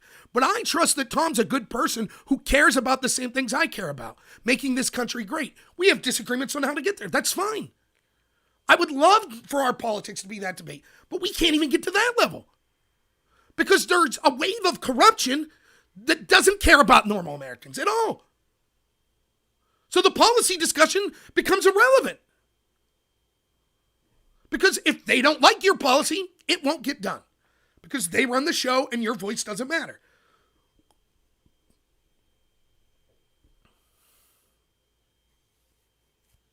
I'm at a loss for words with this Barr situation. I don't know what to say. Right, exactly, Recon 5. New lake house for Bernie. He'll be okay with it.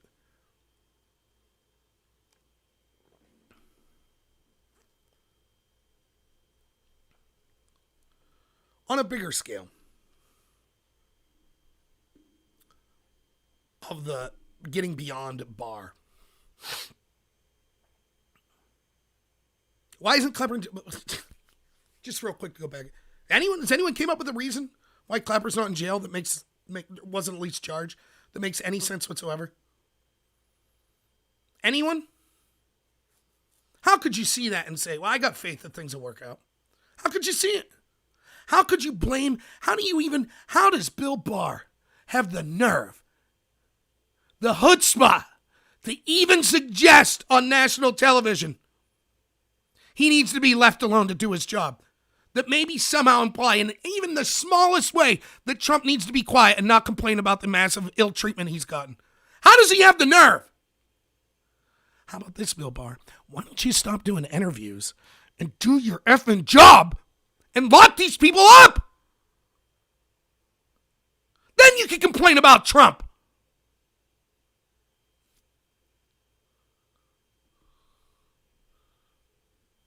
Oh, Alex is saying the same thing as me? People make fun of Alex Jones. Why? Alex Jones is less conspiratorial than every single mainstream media person that peddled you that Russia hoax garbage, right? Can you think of a more outlandish conspiracy theory? Trump needed to send his lawyer to talk to Russians in Prague, but meanwhile he'd been being groomed by Russians since his time on The Apprentice and had a constant back channel to Vladimir Putin, but for some reason he couldn't use that back channel and instead had to send his lawyer to Prague to be able to communicate, where another one of his low-level people was going to be given like hundred or dozens of billions of dollars in a gas share company just to ensure that Trump lifted sanctions that weren't worth even a percentage of that. It's a conspiracy. At least most conspiracy theories are coherent. They make sense, even if they're easily disprovable. Or the Epstein conspiracy theory they all believe that he killed himself. Alex Jones is far better than any of it. Sure, Alex Jones goes too far once in a while. But he's been right on a lot, hasn't he?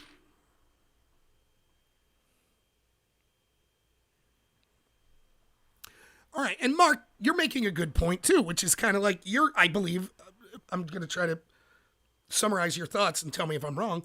Your point's just like, yeah, it's over. The game's over. There's no getting it back. The corruption's here to stay.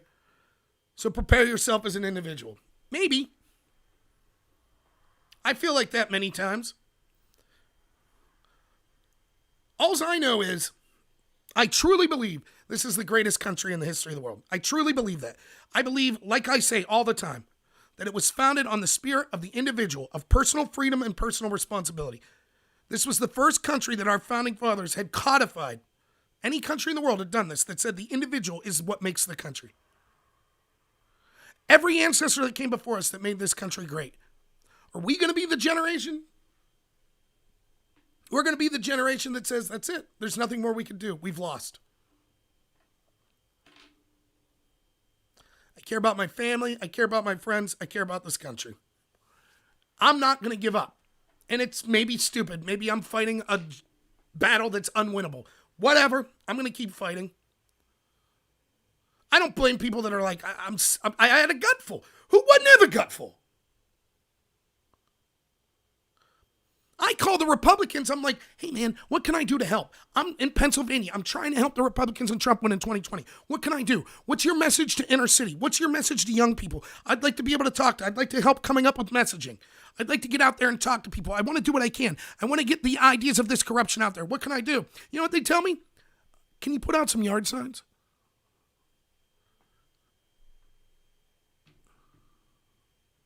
What am I supposed to do? How long are we supposed to take it? How long are we supposed to take loss after loss after loss of nothing getting done?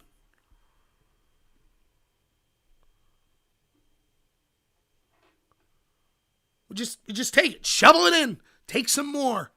Here you go, another steaming pile of it, right in the mouth. Bam! Now keep smiling. Oh, what's that? You don't want to smile anymore? You want to keep fighting? Here, have another. But it's more important that Barr not charge Comey and Brennan and Clapper for the obvious crimes that they've committed. It's more important. And if you're losing the faith, you're the problem. People said to me, much like with God, by the way, if you're referencing the person that you believe is fighting for you in the shadows, and you're likening them to God, you may have a problem. Much like with God, with Q, we must have faith that they'll solve things, and I have faith that that'll occur. I don't claim to be a religious scholar, and everybody, look, I don't talk about my religion often. I feel like you should be Christ-like. That's good enough for me. I don't really go to a church. Act like Jesus. If you're a Muslim and you act like Jesus, good enough for me. You're an atheist and you act like Jesus, good enough for me. I don't care. I don't judge people on that. I don't. It's not something I talk about a lot. I judge you by your actions, your reasoning for those actions, whether it be your religion, your philosophy, whatever. It's up to you. But here's what I will say. I'm pretty sure if you believe in a God and he asked God one of two things. He said, God, should I, on one hand, try to correct the ills in my life, take personal responsibility, be personally charitable, be personally a good person, and do everything I can to improve my life and those around me? Or should I sit in my butt and say, yeah, God will take care of it all? Which one do you think he'd say? But not Q. No, with Q, it's, oh, no. How dare you lose the faith? How dare you get upset these people aren't in jail? You got to just trust Q. Don't go out there and try to affect change yourself. Don't do your own research. Don't complain when Barr's obviously being corrupt or helping the corruption by not charging these people that have committed obvious crimes. Trust the plan.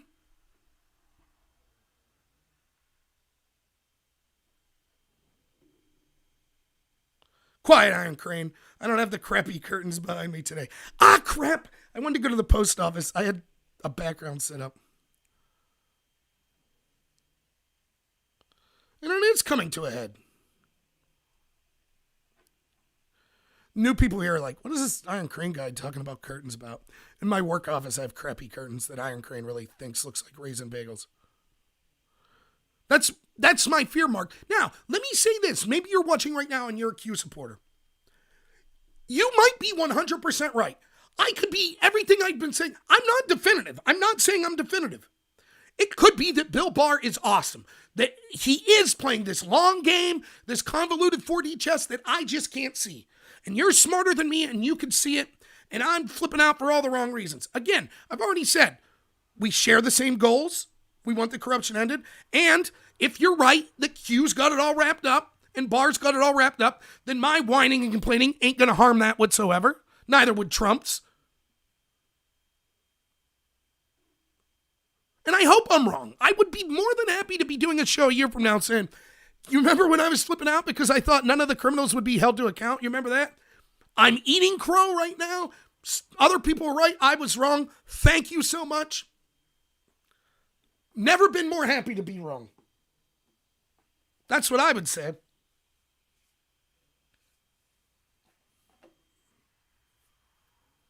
Oh, thank you, Harmony. But what if you're wrong? What if the Q thing's wrong? I don't get it. Why? Like, for me, it's all about individuality, personal freedom. Why would you put all of your trust in someone that no matter how much you think you don't know? I mean, there are literally people that say, I trust Q. And then simultaneously say, and Q has told me they have to lie to me sometimes. What?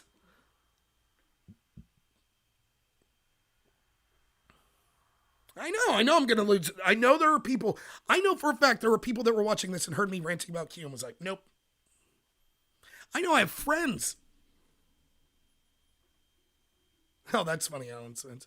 I have friends that follow me on platforms that are going to be like, oh no, I can't be with someone, follow someone that talks like this. I just don't care. It's my honest feeling.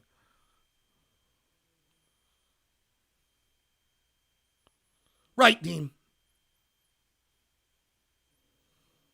Trump can't comment. This is another thing I heard over and over. Trump can't comment, and here's why. Because his comment will give the Democrats ammo. Okay. It gives the Democrats ammo. Then what else do we need to avoid? Isn't this constantly the mantra? How many times have we been told over and over and over and over and over and over? Oh, McCabe did walk free. Was that today? Yep. There we go. And from Fox News. In a letter to McCabe attorney Michael Bromwich obtained by Fox News, Justice Department attorney J.P. Cooney said the investigation is now closed. We write to inform you, after careful consideration, the government has decided not to pursue criminal charges against your client, Andrew G. McCabe.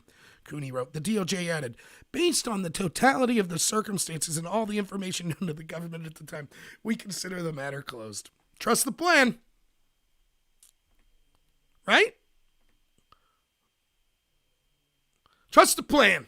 That's funny. I didn't even see that when I had this. I've been busy all day.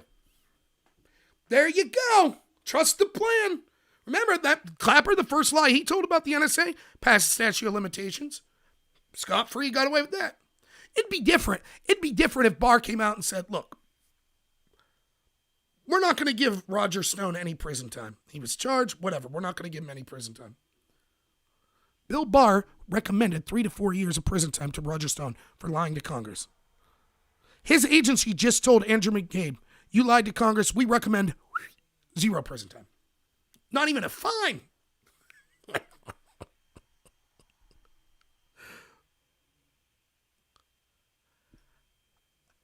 How is...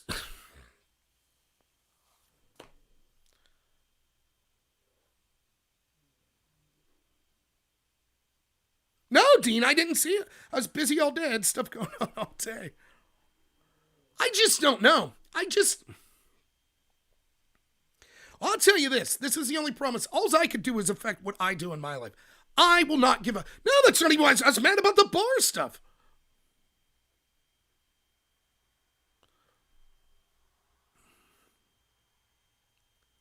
All I could do is what I do.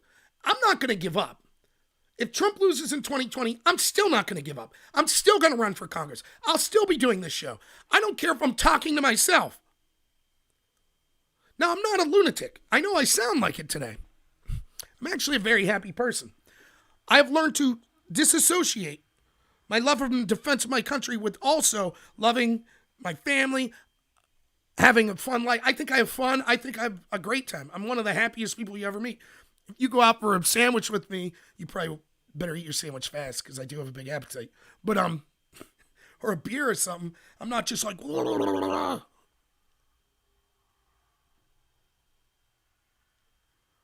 I'm not losing sleep at night over this.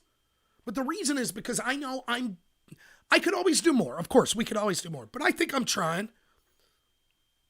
I think I made a commitment. I'm going to put more content out. I'm going to reach out. I'm going to do what I can. I'm going to run for office.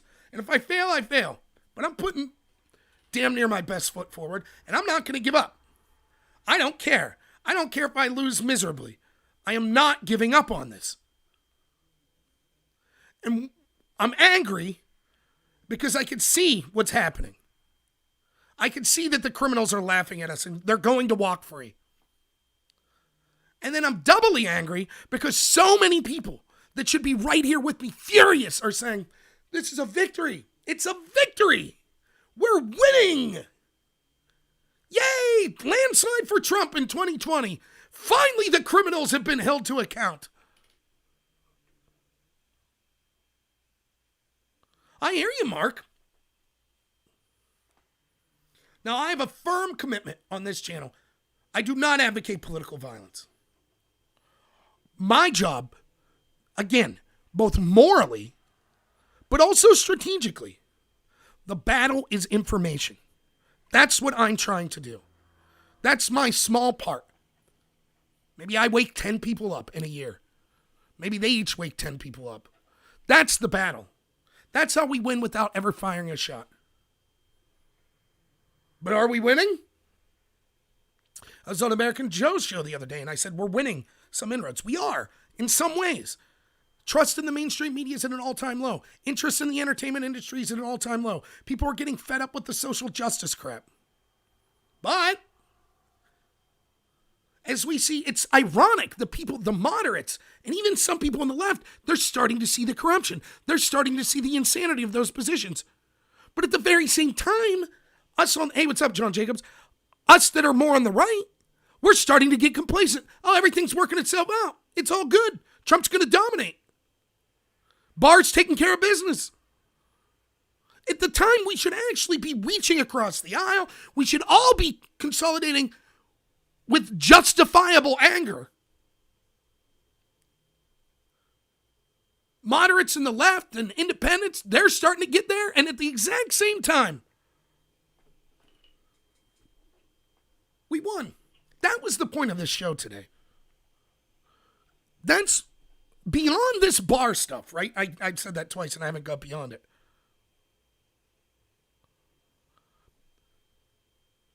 If you're a Trump supporter, please, please, please do not make the same mistake that Hillary did in 2016 and think that it's all wrapped up. How could you think that? Even if it was true, you should convince yourself it's not. Again, back to a football metaphor. I'm a Pittsburgh fan. I like the Pittsburgh Steelers. It's undoubtable that the best football team, perhaps in history, but at least in the past 15 years, has been the New England Patriots. Undoubtable. American football, if you're watching overseas. If Brian's still here. Football means something different to you now.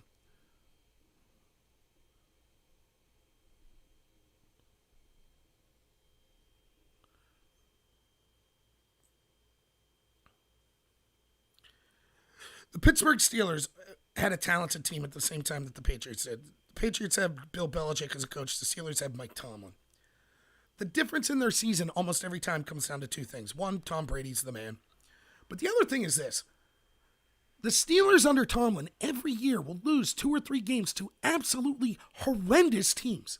Every year. And you could see it. It's because of this hubris. And it comes from the coach down.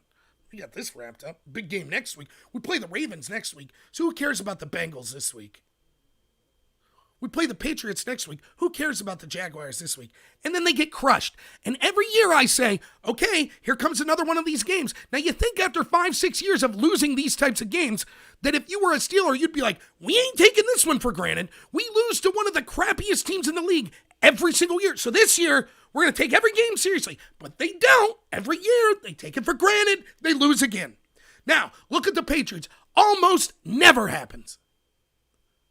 I don't think Bill Belichick has a nervous system. I've never seen the man smile. They could win by 40 points and he acts like they lost. And that's the mentality you need to keep winning. You don't say, we got it wrapped up. There we go. You assume that your opponent is always bringing the best. We used to talk about this in debate all the time. Maybe chess would be a better metaphor. But in debate, right? There are things you could do. You could say, if I say this, I could trick my opponent into saying this and then get a victory. And my coach used to tell me all the time, always assume your opponent will make the best possible maneuver. They'll make the best argument. You should be debating as if you're debating the greatest debater of all time, even if it's someone that's not that good. That's how you should approach it. It's the same with chess. If you're making a move saying, I'm expecting my opponent to blunder. If they make the right move, they'll beat me, but I expect them to blunder. You will lose. You should always treat your opponent as if they're about to beat you, that they have a real shot. Instead, I see, and it's not just online. I see this in people I meet in real life over and over.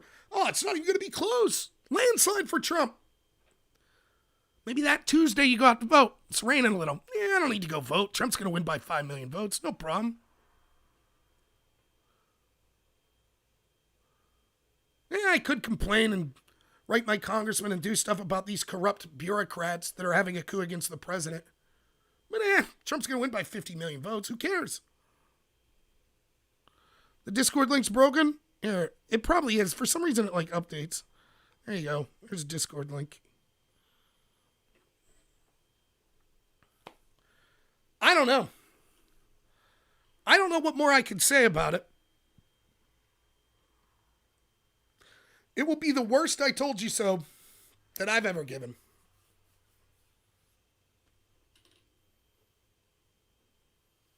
You'll get to be, not you, the people watching me, but the people that think like this, they'll get to be that yellow coat wearing lady going, ah, that you see the meme everywhere screaming at the sky when Trump won. You'll get your chance. You'll get to be right there. You'll get to be on the election meltdown videos like the Young Turks. Aren't you looking forward to that? Maybe Rob will be on with SJG and Drone Tech, and you'll see us start off the night and by the end of the night, we're just like, be Buttigieg as president of the United States. That'll be a great night, won't it?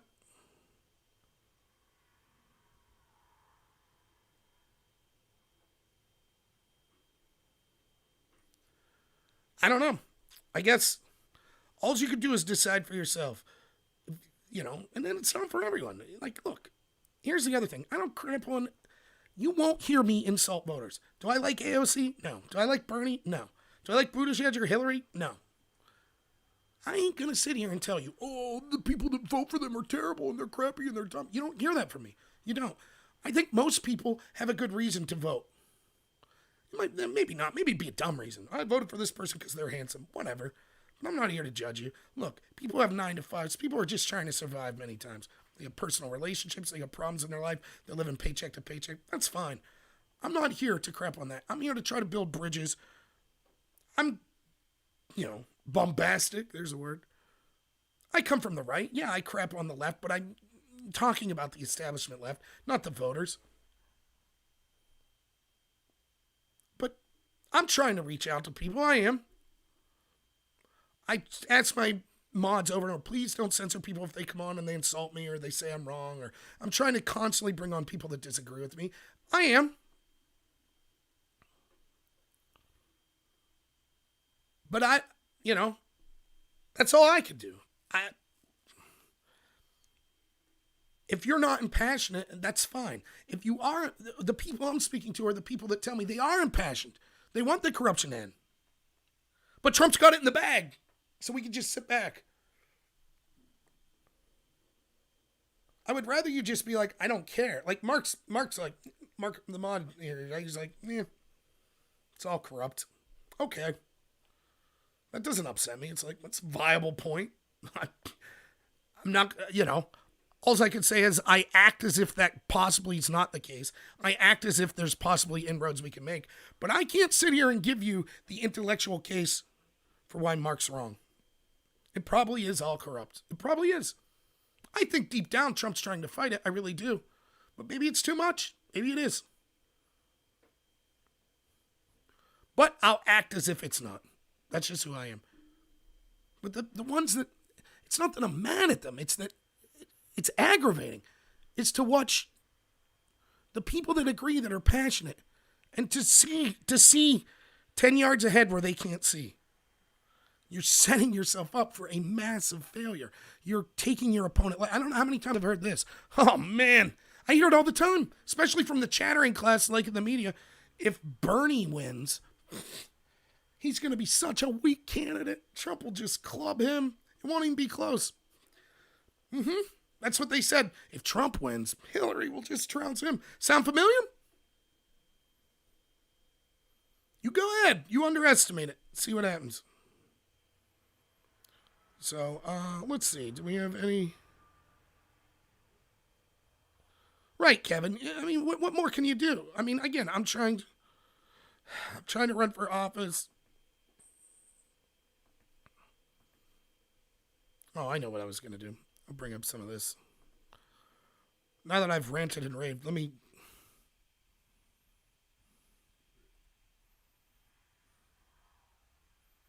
Oops, did I miss this? I had to have, I'll just type some of what... just to give you a little...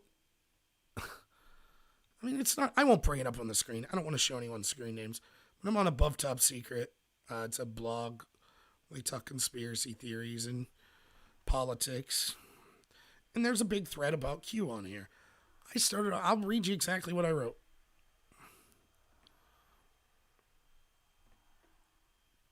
Here's my first post. I said, I'm not saying it was anyone on this thread, but when on my YouTube channel I was furious Barr refused to prosecute Comey when the IG recommended, I was told it was all part of Q's master plan and that Barr and Trump were all on the same page. Does Q have a theory today on Barr calling Trump out? And this is the answer I got. Let your prey think you are weak and vulnerable. Patiently wait for him to approach within distance, then pounce, hypothetically.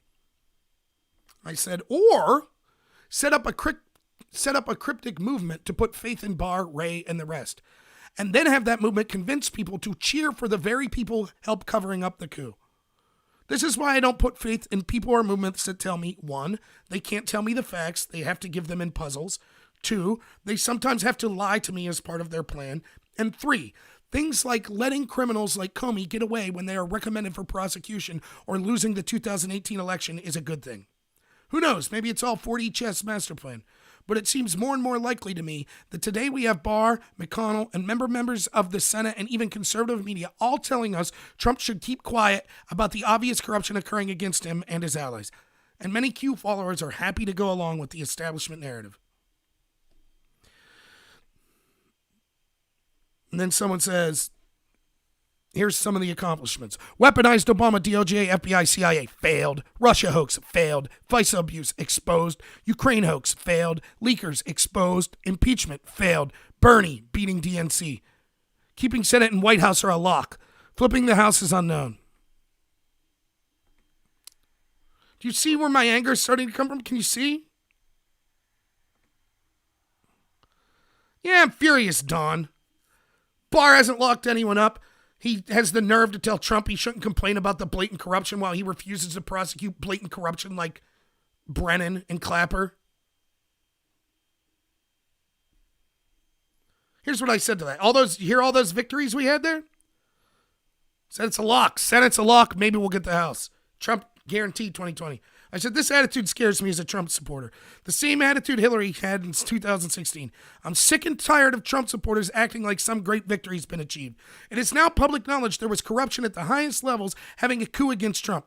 Yet those that perpetuated it walk free, laugh at all of us, and cash in huge book and TV deals. Now we have Trump supporters telling Trump to shut up and leave the guy who let Comey walk free and claims Epstein killed himself, Bill Barr, handle things on his own. If Trump loses in 2020, those with this mentality will have a huge part in it. Then Barr will declare there was no corruption, and all of these followers of Q will backtrack and say, uh-oh, Barr was corrupt. Or maybe not, I don't know. But I damn sure am not going to act like we have won some victory when not one person involved in the coup has faced justice. And I'm not going to join the chorus of people saying Trump needs to shut up about it.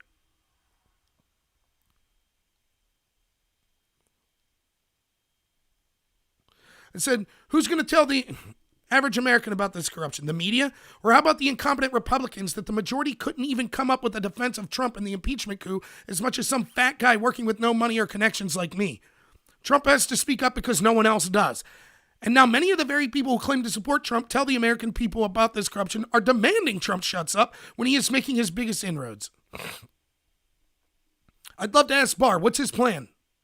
Maybe in 2030 he'll decide to bring indictments? In the meantime, let's have those that did do the coup in power well beyond 2020. That'll help make America great. I'm sure these coup conspirators will be able to leak, lie, damage, impeach, and so on and so forth the entire rest of 2020. Who knows? Maybe one of their plans will work and Trump will lose in 2020. All part of the plan, right? Then guys like me, and more importantly like Trump, who called out this corruption, were told to shut up and trust the plan, will get to say, I told you so. Blind trust that encourages people not to call it a corruption was a bad idea. That'll be the worst I told you so I ever give. And someone says to me, the only person that called Trump out was Bill Barr, and he's right. Calling out an ongoing case by the highest person in the land gives the Dems fuel to call for another investigation. I say, yep, I'm sure had the president not tweeted, the Democrats would have fully supported all of Barr's decisions. Sure, let's have the president remain silent. Then Barr could go on telling us Epstein killed himself, Comey doesn't need prosecuted even when the IG recommends it, and diligently working on his cases that result in how many prosecutions? Here, Lisa on me. Here, I got the complete and total list of deep state conspirators that Barr has brought prosecutions. All right? I know I talk fast. I don't know if I can get to all these names by the end of the show. Oh, wait. That's it. Zero. That's how many. I could go. You, the average man, your parents, your loved ones, your friend that's on the ball team with you, your coworker. Someone who has no idea what's going on with politics at all. Could barely tell you who the president is, right? You give them 15 minutes and a few keywords, and they could come to the conclusion within 15 minutes. It is 100% proof positive admitted that Clapper lied to Congress twice. It's not even debatable. It's not debatable. Barr, Trump's bulldog, the pit bull. He's going to make everything great. He's draining the swamp. He recommends that Trump's ally, Stone, face 3 to 4 years in prison for lying to Congress. He has still not brought charges against Clapper despite years and years and years. In fact, the first lie Clapper told in front of Congress, it's gone so long that it's ran out of the statute of limitations. We just learned today, I just learned myself 15, 20 minutes ago, McCabe, who we have dead to rights lying to Congress, is admitted lying to Congress, will not be charged by Barr and his DOJ.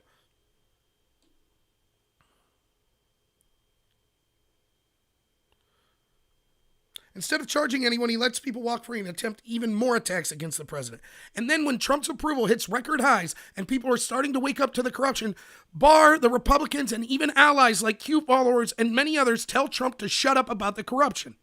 It already cost Trump and the Republicans the 2018 election, just patiently waiting to out these corrupt people. Maybe after it cost them 2020, people will realize their mistake.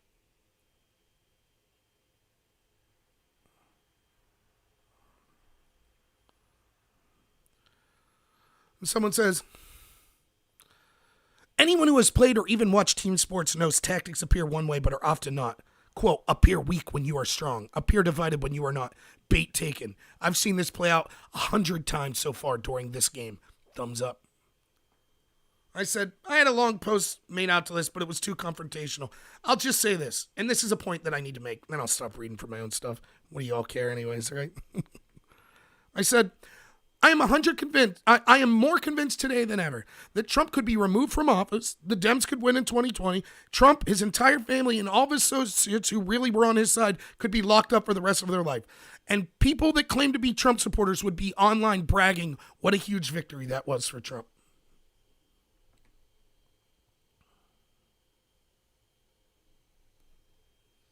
That's absolutely true.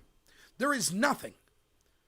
And it's both angles of it. It's the whatever you want to call it, conspiratorial, the Q side of things, or the establishment Ben Shapiro side of things that are telling Trump, oh, don't worry, Barr's going to solve all the corruption. Just rely on Barr.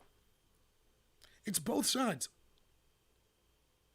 Trump could be in the gallows with the noose around his neck. We could have President Hillary Clinton on her 5th term. She could disband Congress and the Senate. The courts, all of it. She literally declares herself dictator for life. Now, I'm not crazy, and I don't think this will happen. But this could happen. And there would be Trump supporters on the establishment side, the Ben Shapiro's of the world, and on the conspiratorial side, the unestablishment side, the Q-type people. And they would be sitting there shaking hands with big grins as the noose tightened around Trump's neck. We got him. The deep state's on the run now. Trump's baiting them in. That's how you do her. Every loss is a victory. We did it. Oh, man. It's not enough that Comey, Brennan, and Clapper walk free for their obvious lies to Congress. What we should do is make them Supreme Court justices.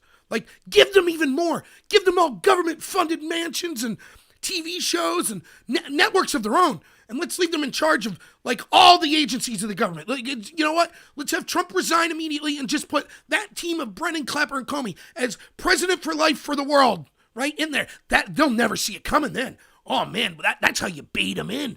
You start baiting them, and then they'll be like, "Oh man, yeah, we're really learning our lesson now by getting everything we wanted, by having total control and power, and totally taking away the voice of the average American, normal American person. Man, we're learning our lesson the hard way. Let's just disband the Republican Party. We'll just have one establishment Democratic Party. Oh man, can you feel the victory, Trump supporter? You feel that?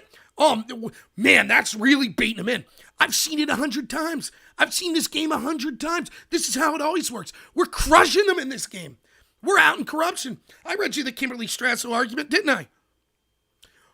Boom. Did you see Bill Barr? Like a boss. Taking out corrupt. Finally, he did it. Bam. Yesterday was such a big day. Bill Barr stood up and said, no more deep state. Swamp drain. 3 to 4 years for Roger Stone. I'm out. I ain't gonna... It would be a huge mistake for me to charge Brennan or Comey or Clapper for the exact same crime that I have proof of that even average normal Americans could blatantly see in the transcripts. It'd be a mistake for me to recommend, I don't know, equal justice for them. That'd be a mistake. Instead, we should reward them for their crimes. That's the thing. That's 4D chess there. We did it, man. We'll just reward them the rest of their life. Make sure they never go to jail. And then on their deathbed, when they're wealthy and they've had power for their whole life, they got everything they wanted. Houses, mansions, yachts, boats, complete power, complete control over our military, complete control over our intel agencies. They're total dictators of the country. And as they lie in their deathbeds, we'll go up to them and go, boom, you got roasted. Bam. We did it. You just got bait and switched. How about that?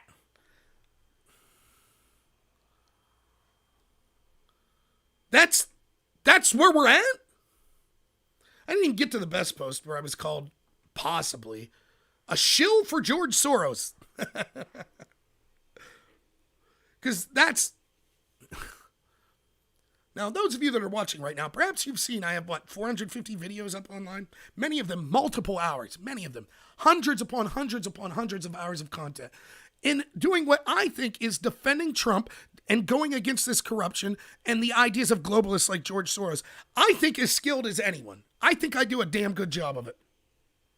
But secretly, George Soros is paying for me almost no money. I mean, I'm living paycheck to paycheck. I'm begging people for money on PayPal and Patreon so I could get good equipment here.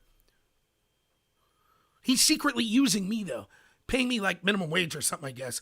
And he's like, Rob, go out there and make an awesome case against me and an awesome case for Donald Trump and an awesome case against the corruption, okay? Do that for years. And then secretly, we'll spring the trap. You'll go on an online blog and say, hey, maybe this Q thing isn't what it seems. Boom! Soros wins again. We did it. Eat that, Q followers. Yeah, I'm a shield for Soros. Can't wait for that to be clipped out of context. As I'm running for office in 2022, Robert Knorr claims to be a shield for George Soros. I mean, how do you talk to these people? And I'll see stuff like, someone put a video up. It was like, you want proof? Here you go. Here's proof. And it was, I shouldn't even talk about this. It was someone like from Ecuador. It was like a journalist from Ecuador. And she's like, Mr. Trump, it's been 17 years since Ecuadorian president or something like that has been to the White House. Do you think this is a big deal? And Trump said, how many years? They said 17. And people were like, did you hear that? Don't be concerned that Barr's not prosecuting the obvious corruption. Don't worry. Trump's going to win 48 states. Everything's going to work out fine. Everything's hunky-dory. Trust us. It's in the bag. You know how I know? 17. Q's the 17th letter in the alphabet. Boom. Just like that. That's how you know. That's how you know. Who was I to actually research the crimes of Brennan, Clapper, Comey, Hillary, Obama? I wasted my time. All I had to know was Q's the 17th letter in the alphabet. Bam. Bam. Oh. You can't hear me. Am I getting too quiet? Yeah, my mic's probably not that expensive to... By the way, that story is true. I saw that posted about the Q being 17. I'm not making that up. Now, I don't begrudge the person saying, I say this all the time. You can believe in any conspiracy theory you want. The official mainstream narrative is Epstein killed himself. Nothing's more crazy than that. And who knows? Maybe this person's right. Q's right. I don't do numerology and things like that. It's not my forte. And maybe I shouldn't be picking on people. But I just don't know. The only reason I bring it up is because I feel the people that are saying that type of stuff are patriots. They're sick and tired of the corruption. They want hope so much because they're tired of just constantly being screwed over. Constantly. So they latched on to something. They feel like they're part of something. That's great. Who am I to crap on that? Good for you. And I'm not crapping on you. And we have the same ideology. But what frustrates me is, it's like, I feel like you're, like there's big elephants right in front of you and you're looking for all these symbols here and there to justify why this elephant's standing in front of you. Instead of saying, it doesn't make sense that the elephant's here. The story doesn't add up. If Barr's on Trump's side, if he's draining the swamp, why is Clapper walking free?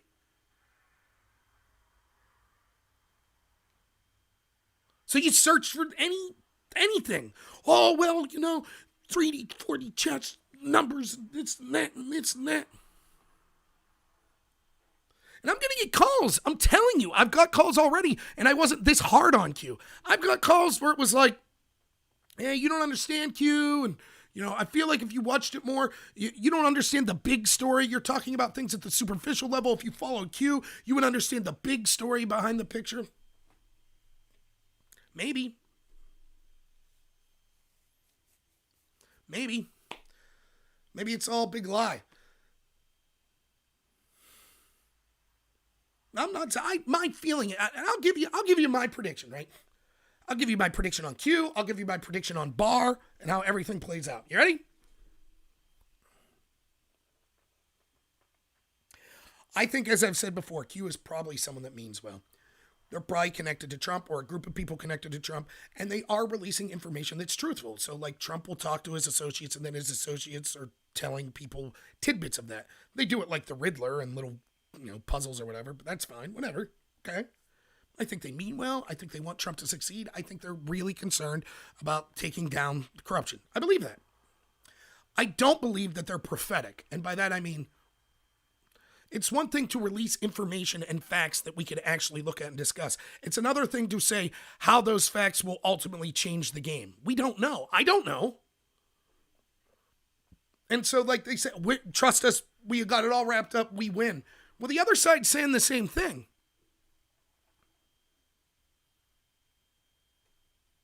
Right? I could release secret information about the playbook of my opponent, and you could say, oh, this information's real, it's all true. And I said, boom, we're going to win 48-0. It doesn't mean we're going to win 48-0. I might want. Oh, the stringer. I'm not speaking to 0 people. I'm on Restream. So I actually have like 30 watching on YouTube. But thanks for being here on D Live, man. It would be pretty funny if I was just yelling to myself. I'd be doing it if there was 0 on here, believe it or not. Q is a conspiracy theory. It's supposed to be someone that's or a group of people that are connected to Trump that are. Well, thank you, Stringer, for being that one. But that's what I feel about Q. They're not prophetic. Now, there's a more nefarious possibility. If you were part of the establishment, like, here's the problem. There is this theory of blowing up the well versus poisoning the well. If you blow up the well, think about old conflict. Like, you're a village, there's a well, you're a rival village. You go in, you blow up the well. Everybody knows you blew up the well, and it's on. There's a battle then. You blew up our well, fight, it's on. There's no hiding it. But then you could poison the well. And by poisoning the well, you put a little poison in, people keep drinking. And that ends up being more insidious. And it's more effective because by the time people realize there's a problem, it's too late. Well, the same is true with the flow of information. With the advent of the internet, it's tough now to just totally silence information from getting out there. No matter how tight they grip their fist, it will seep out. It's just too much communication. It's too easy to communicate. I thought I was pissed about the TNG character. So what do? You know the information's going to get out there. They know the evidence of the corruption's going to get out there. So they need to handle it somehow. So you set up this big elaborate thing. You convince huge groups of people that will hear this information. Here's the information. You give it to them. They're like, yeah, and it's all true. The information's true. It's true of the corruption. And they say, now listen, now that you have the information, here's the secret. You're like one of the elite that know this. You're like super in the in crowd. And we're controlling all of this too. And trust us, don't you sweat. We're going to work it all out. It's totally good. So here's all the information. You got it. Keep looking, in fact. Keep looking for more information. But don't worry. It'll all work out. So you keep on celebrating. Wouldn't that be the perfect thing to do?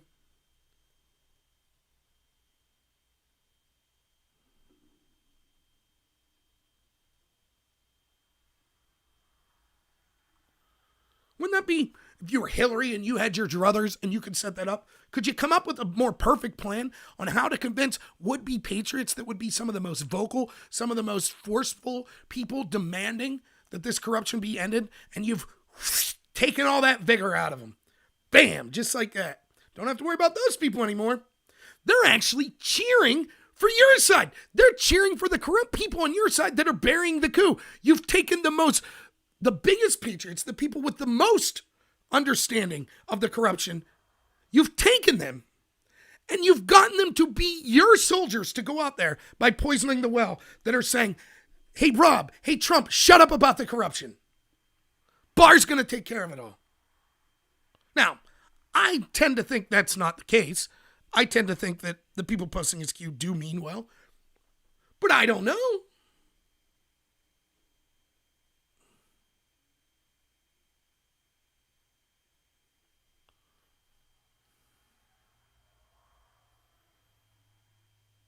Oh, they got creepy porn lawyer. Okay, Dean, good. And that leads me to this. I don't know about Fuentes. He seems a little racial identitarian to me. I'm not going to say he's a racist, but I have no connection with racial identitarianism. I don't know. But I will plead ignorance on Nick Fuentes. I haven't watched enough of his stuff, to be honest. He could be good. And it's unfair for me to malign him based on what I've heard other people say. I've personally heard him say some things that I was like, ugh.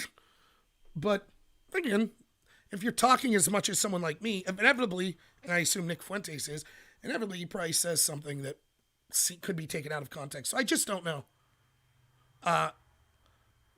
He could be good. I don't know. I haven't followed him. John Jacobs likes him. So,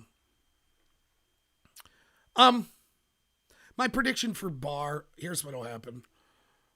I said this, what's his, I always screw this name up. Joe diGenova. diGenova, that's how you say it.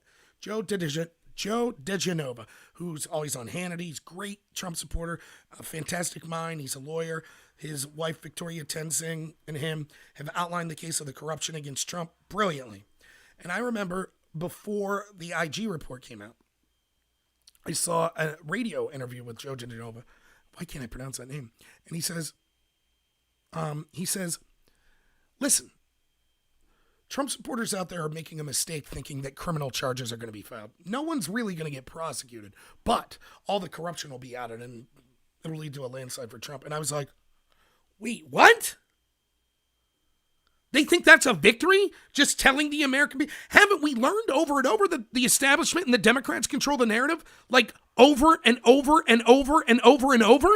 So you think just feeding that information out into the public narrative machine where they'll get to churn it and spin it and do whatever they want? I mean, for God's sakes, the IG report came out and was devastating to the FBI. And literally within 3 days, the media, academia, entertainment in Silicon Valley, they turned it into, this was good news for the FBI. Joe diVinaccia. Yeah. Sorry, I'm bad at pronouncing names.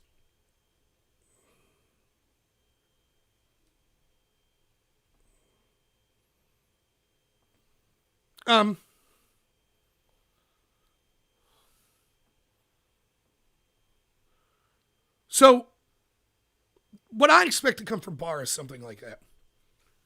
I think that Barr and Durham, they'll find a couple of the leakers, some low-level people that you barely heard of, but they'll be connected to people. You'll be able to say, oh, this guy, yeah, Lisa Page and him worked together at one point, and Peter Strzok, maybe they'll even get someone like Lisa Page or Peter Strzok. They'll get some mid to low-level people. I wish I was, Gilbert's hilarious. They'll get them, and they'll say that, man, we did it. We nailed this one. I'll tell you, they won't get Comey, Brennan, Clapper, Hillary, Obama, Biden. There is not chance one, in my opinion, that any of them face justice. At all. Low-level just like anything else, like Enron, bigwigs walk free with billions of dollars, a couple of middle management guys will get the hex. That'll be what happens. And it will be hailed as a victory. People that you've heard that decried the swamp and how we need to drain it will celebrate in the streets. They'll throw their hands in the air and say, finally our salvation. Finally no more corruption in government. And the left will say, the establishment, they'll say, it was partisan, it was a witch hunt. Yeah, maybe there were a couple process crimes that Barr was able to get people on. But the idea that there was a coup against Trump or that there was massive corruption just couldn't be proven, and it was lies and all a big Trump conspiracy theory. And then the coup against Trump will continue. Unabated.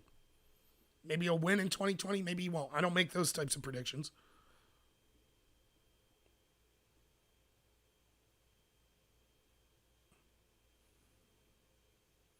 There's no chance. There is no chance the Clintons serve any time for ordination. None. There is none. The Stringer on D Live wants to know, don't you think that Trump hasn't kept his promise of draining the swamp? I don't know. So think about it this way. A president gets elected, take corruption and stuff out of it, and they say, I'm going to raise the economy 3%. You know, our GDP is going to be 3%. Is that do you say you were a liar if you don't keep that promise? And it's like, damn, I tried my best, but it just didn't happen. That's different than saying, like, when elected, I promise to,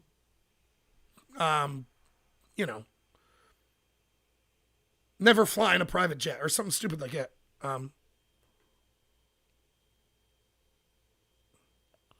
Yeah, sorry, 8-foot Iceman. I had I had some obligations. I don't know high impact, Max Carter. So, did Trump fail to drain the swamp? So far, yes. Was it because of Trump? I don't think so. I mean, not only is Trump now fighting, I think, his attorney general and all the people in his DOJ connected to him and his FBI and his CIA and his State Department and half the people in his party at the senatorial level at least, and the media like Fox News that's supposedly supposed to be conservative, but they're not. Not only is he fighting all those, but now actual patriots on Twitter, people that supported him on Twitter that want the corruption ended, Twitter, Buff Top Secret, here, and other places, they're telling Trump, you need to shut up, despite all that. Despite fighting all of those agencies that are entrenched in the swamp, that are there to ensure that the swamp not get drained. The people that support Trump the most and should know the most are telling Trump, please stop fighting this. Please stop. What's up, preacher? Thanks for being here, man. So is Trump not drained the swamp? Clearly the swamp's not drained. You could judge Trump for that. You could say he lied. Or you could say he tried and he just couldn't get it done. I don't know. I will check it out. I've heard of it, Mark. High Impact Vlogs. I will check it out. I might calm down a lot. Maybe I'll play that clip of Scott Adams again. That's exactly how I feel. What do you think? You guys want to hear Scott Adams again? Just give me the guy that does Dilbert. You want to hear his take on whether or not Trump should call out? Stringer on D Live wants to know, do I think Trump has failed on other promises, such as pulling out of the Middle East? Yeah, Trump's the biggest downside. The lowest point in Trump's presidency was bombing Syria. His gut feelings, right? Like he wants to pull out of Afghanistan, but then he surrounds himself with people like John Bolton. And they say, no, you have to stay in. And then the party of peace, the Democrat Party, on the other side, they're supposed to be the party that's against all these wars, right? The only time they applauded Trump was when he was bombing Syria. Then MSNBC and the New York Times, they said, finally, Trump looks presidential today. They gnash their teeth anytime Trump suggests, both sides, both Republicans and Democrats, anytime Trump suggests pulling out of somewhere. So I think that Trump, he's not a saint. He's not like some ridiculous super genius. He surrounds himself with these people, and everyone on all sides is telling him, like, no, it'd be a huge mistake. So he doesn't do it. So I don't know.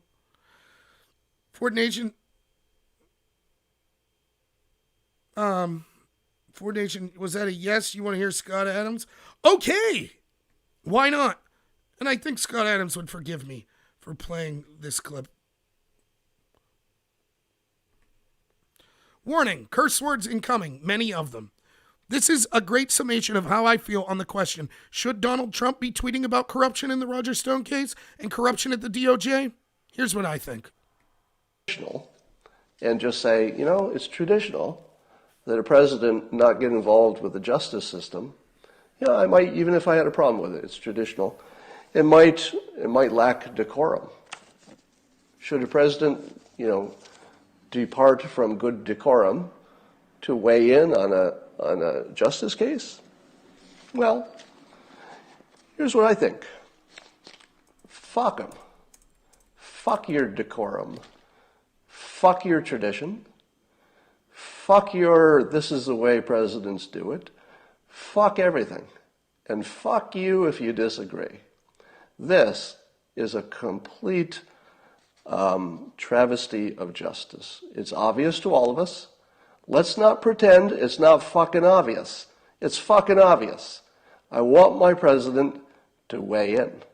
I want my president to interfere with travesty of justice. Fuck your tradition. Fuck the way your president is supposed to act. Fuck everything you're going to say about this. Fuck every one of you if you disagree. Most of you agree, so I'm not talking to you. No fucking way should this president stay out of this. Now, I certainly want him to stay out of the legal system in general, of course. But this is not like every other case. This is obviously, publicly corrupt.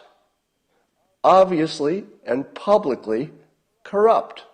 If my president won't weigh in, I don't care who the president is, if my president won't weigh in on a case that's obviously and publicly corrupt, well, fuck the president too. Notice up here on the right, look at the next video. McConnell on Trump's tweets, he should listen to Barr. That's what Trump's fighting. I do apologize for those that don't like cursing. And I'm not someone that curses often if you watch this channel. I like to think that my channel, 99% of the time, well, 95% of the time, you can have your kid watch and it would be perfectly fine. But I feel that cursing is justified in this instance. And it's not coming from me, it's coming from Scott Adams. By the way, check out his channel. I really like Scott Adams' channel. I don't agree on everything, but there's no one I agree on everything with, so. That's how I feel. Trump's biggest supporters telling him to shut up. Trump's biggest supporters declaring victory.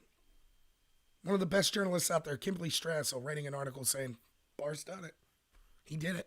He's drained the swamp. He stuck up for it by ensuring that the recommended sentence to Roger Stone wasn't 7 to 9, but 3 to 4 years. That was it. He fought the deep state and won.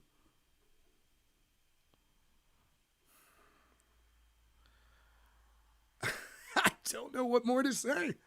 I mean, Scott Adams used the words that should be used there. That's exactly how I feel.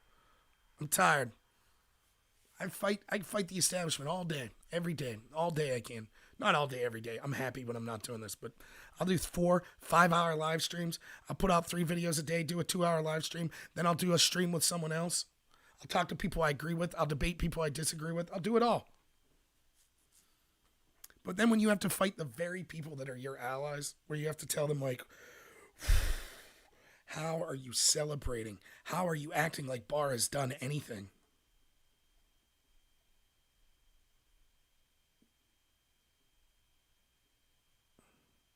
Right, John Jacobs. I mean, I didn't even spend today talking about everything we know about the corruption in the Stone case. I don't even, like, I come up...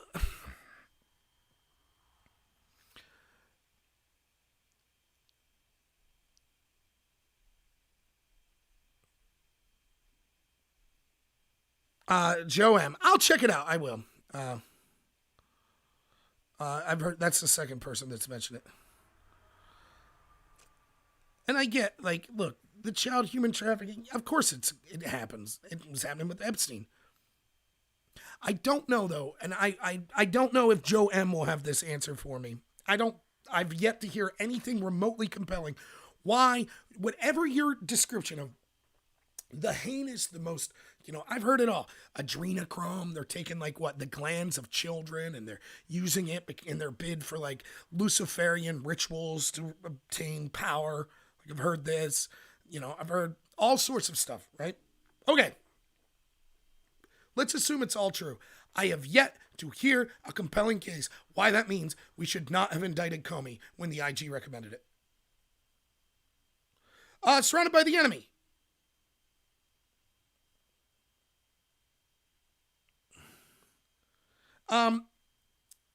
Yeah, let me talk about that in a second. Don't leave, Surrounded. I will talk about that because I'm going to wrap up here soon. But what's the rationale?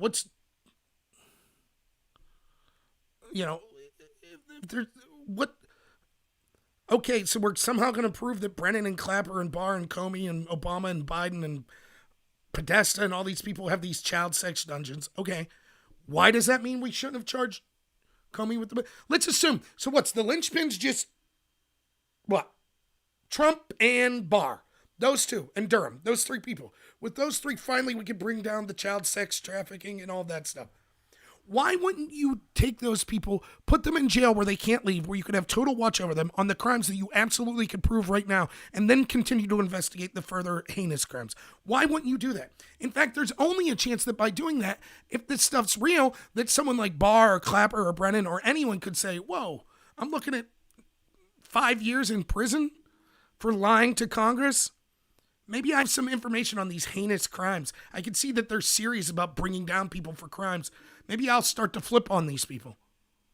That's how every other investigation in the history of the world, sans the FBI investigation that intentionally let Hillary off the hook, are handled. But for some reason, we have to handle this investigation totally different. Don't charge people for the low-level crimes that you can prove in hopes that you could then turn the screws on them to get them to flip on the higher crimes. Nope, do it opposite. Because trust the plan?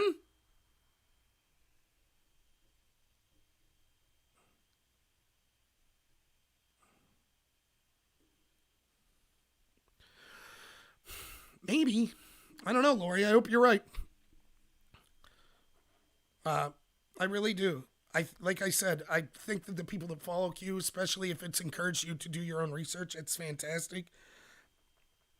I just don't know. I don't know. I just don't see it. I don't see it at all.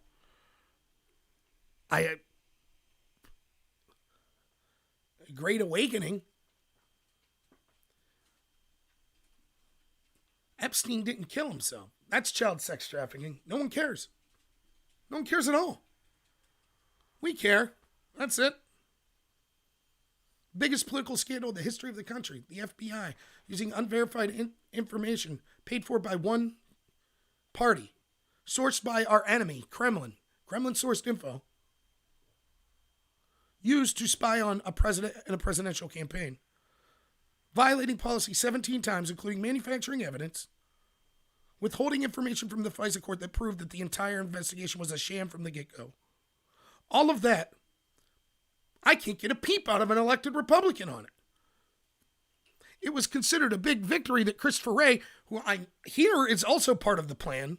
Christopher Wray's a good guy, I hear.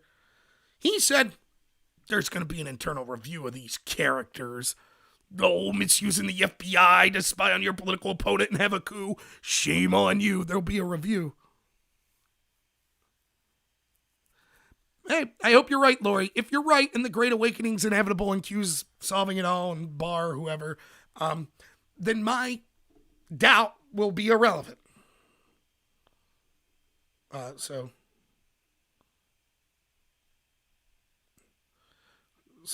all right. I'm going to wrap her up here. It's Valentine's Day. Spend some time with my wife when she gets off work. Couple channel notes. Someone asked on D Live if we're going to be playing those games again. Yeah, I might tomorrow night. What it is if you're interested, it's not politics. If you see me and it says something about video games and you're not interested in video games, don't click on it because I'm not going to be talking about politics. What it is it's these Jackbox TV games. You can play mobily with your phone. Like up to 8 of us can play. Oh, there's my father-in-law driving by in his truck. So, like, if, for example, Preacher played, Big Sky Crypto played, it was like we had rap battles and stuff like that. Use your phone to type it in. If that's something you're interested in, we might do that tomorrow night. The plan is possibly for my wife to make lasagna, which, awesome. So yeah, if that's something that interests you, check it out. If not, please don't think that I'm going to reduce the amount of political content I have because of that. I'm not. It's just me having fun. Yeah, Tom ran out of beer. I fell asleep during the live stream, which is not good. But so yeah, that game night with Drunk Rob. So tune in for that maybe tomorrow. Supposedly tomorrow I'm going to be on Drone Tech's channel. Maybe I'll stream it here too. We're going to start streaming on all of our channels at the same time. There's someone who's running for Congress in New Jersey, I think. I don't know his name, but I'm going to do some research into him and we're going to talk to him tomorrow. I've gotten some great advice from a good friend of mine that says, when I do long videos, a lot of people don't follow. And what a lot of people are thirsty for is talking points quick. That when they're bullied, or they're not bullied, it's not the word. When they're confronted with people saying, you're wrong, you're a Trump supporter, or you're wrong, you believe in conspiracy theories, blah, blah, blah. People would like some talking points to be able to talk back to them. So I'm going to start putting out, when I do content, I'm going to start adding like 60-second videos on Twitter that summarize my videos. So maybe I'll do one of this 2.5-hour debacle today. It'll basically just be, stop sitting on your laurels and pretending that Trump's already won. Nothing's been won. That's it. So look for that. I'll be doing regular videos as well. Probably do a live, like I said, with Drone Tech tomorrow. Maybe do those games. Probably do something Sunday in the evening. And then I host the Patriot Super Panel Monday. So please check that out. It should be a lot of fun. And you can meet a lot of Where do you contact me personally? I don't know if it's in my description or not. Probably not. I'll have to add it. My email is just my name. It's just rob.nor@gmail.com. So feel free to get in touch with me anywhere there. I'll do my plug. If you check out the description, if you're on YouTube, for example, if you're watching on Facebook, go to my YouTube channel. It's just Normal America with Rob Noor. You type that into YouTube search, it should show right up. But if you check my description there, you can find out how to follow me on YouTube, DLive, Twitter, Twitch, etc. There's also links to my Patreon and PayPal account there. There's a lot of stuff that I'm trying to get. The two things that I'm working on that I've been instructed is, one, to pay for a subscription to make my live streams in podcast format so you can listen to me on the go. I need money to do that. And then the second thing is a mobile microphone to be able, when I'm mobile live streaming, when that comes about. We're going to be doing stuff like that. You can follow me on those platforms. I'm going to add Subscribestar too soon. And also, supposedly, I'm in for monetization application, which I don't know if I'll ever have monetization, but it might have a super chat there. So that'd be ways you can follow me. Anything else to say? Yeah, you guys are the best. I really do appreciate it. Listen, it's not easy. It's easy to come on and just say, we all agree with everything. Everything's all roses. It's all peaches and cream. You know, I said from the outset, if I wanted to grow my channel as fast as possible, I know what to do. Democrats suck. You know, I don't want to talk to them. We're right. We're patriots. They're always wrong. Look, I basically say that about the people running the Democrats, but not my friends that are Democrats, not my friends that are on the left. You know, I could say, I think it would be popular for me to just say, Q's right, everything will work out. People don't want to hear hard questions, you know? So, thank you, preacher. So I appreciate that there are people that can come on here. All right, Sean, I'll talk to you to Discord in a while. I got to do a couple things. I got to run, and I got to pick my wife up. I'd love to sit around and talk with people, but I should pick her up, because if I don't pick my wife up at work on Valentine's Day, the flowers I brought her today will be irrelevant as she destroys me with fist and feet when she would hitchhike home. So, but kudos to you, like someone like Lori on here. I'm disagreeing with Q. You believe in Q. That's awesome that we could disagree. I think it makes for a much better show. And I'm trying to get in touch with someone who's really in tune with Q so I could have, not necessarily a debate, but a discussion about it where I'll be totally honest on my feelings. So thank you all. I think that you guys are the best, and girls, or whatever pronouns you want to go by. You Z's and Zers are the best. So I hope you didn't mind my ranting, yelling, shouting, screaming. But I'm furious, and you should be too. Don't give up, but don't celebrate prematurely. Always stay vigilant. Demand that this corruption be added. So thank you so much, everyone. I'll play on the outro music. Remember, if you want to continue the discussion, here's the link to Discord. Thank you so much, everyone. Have a good one.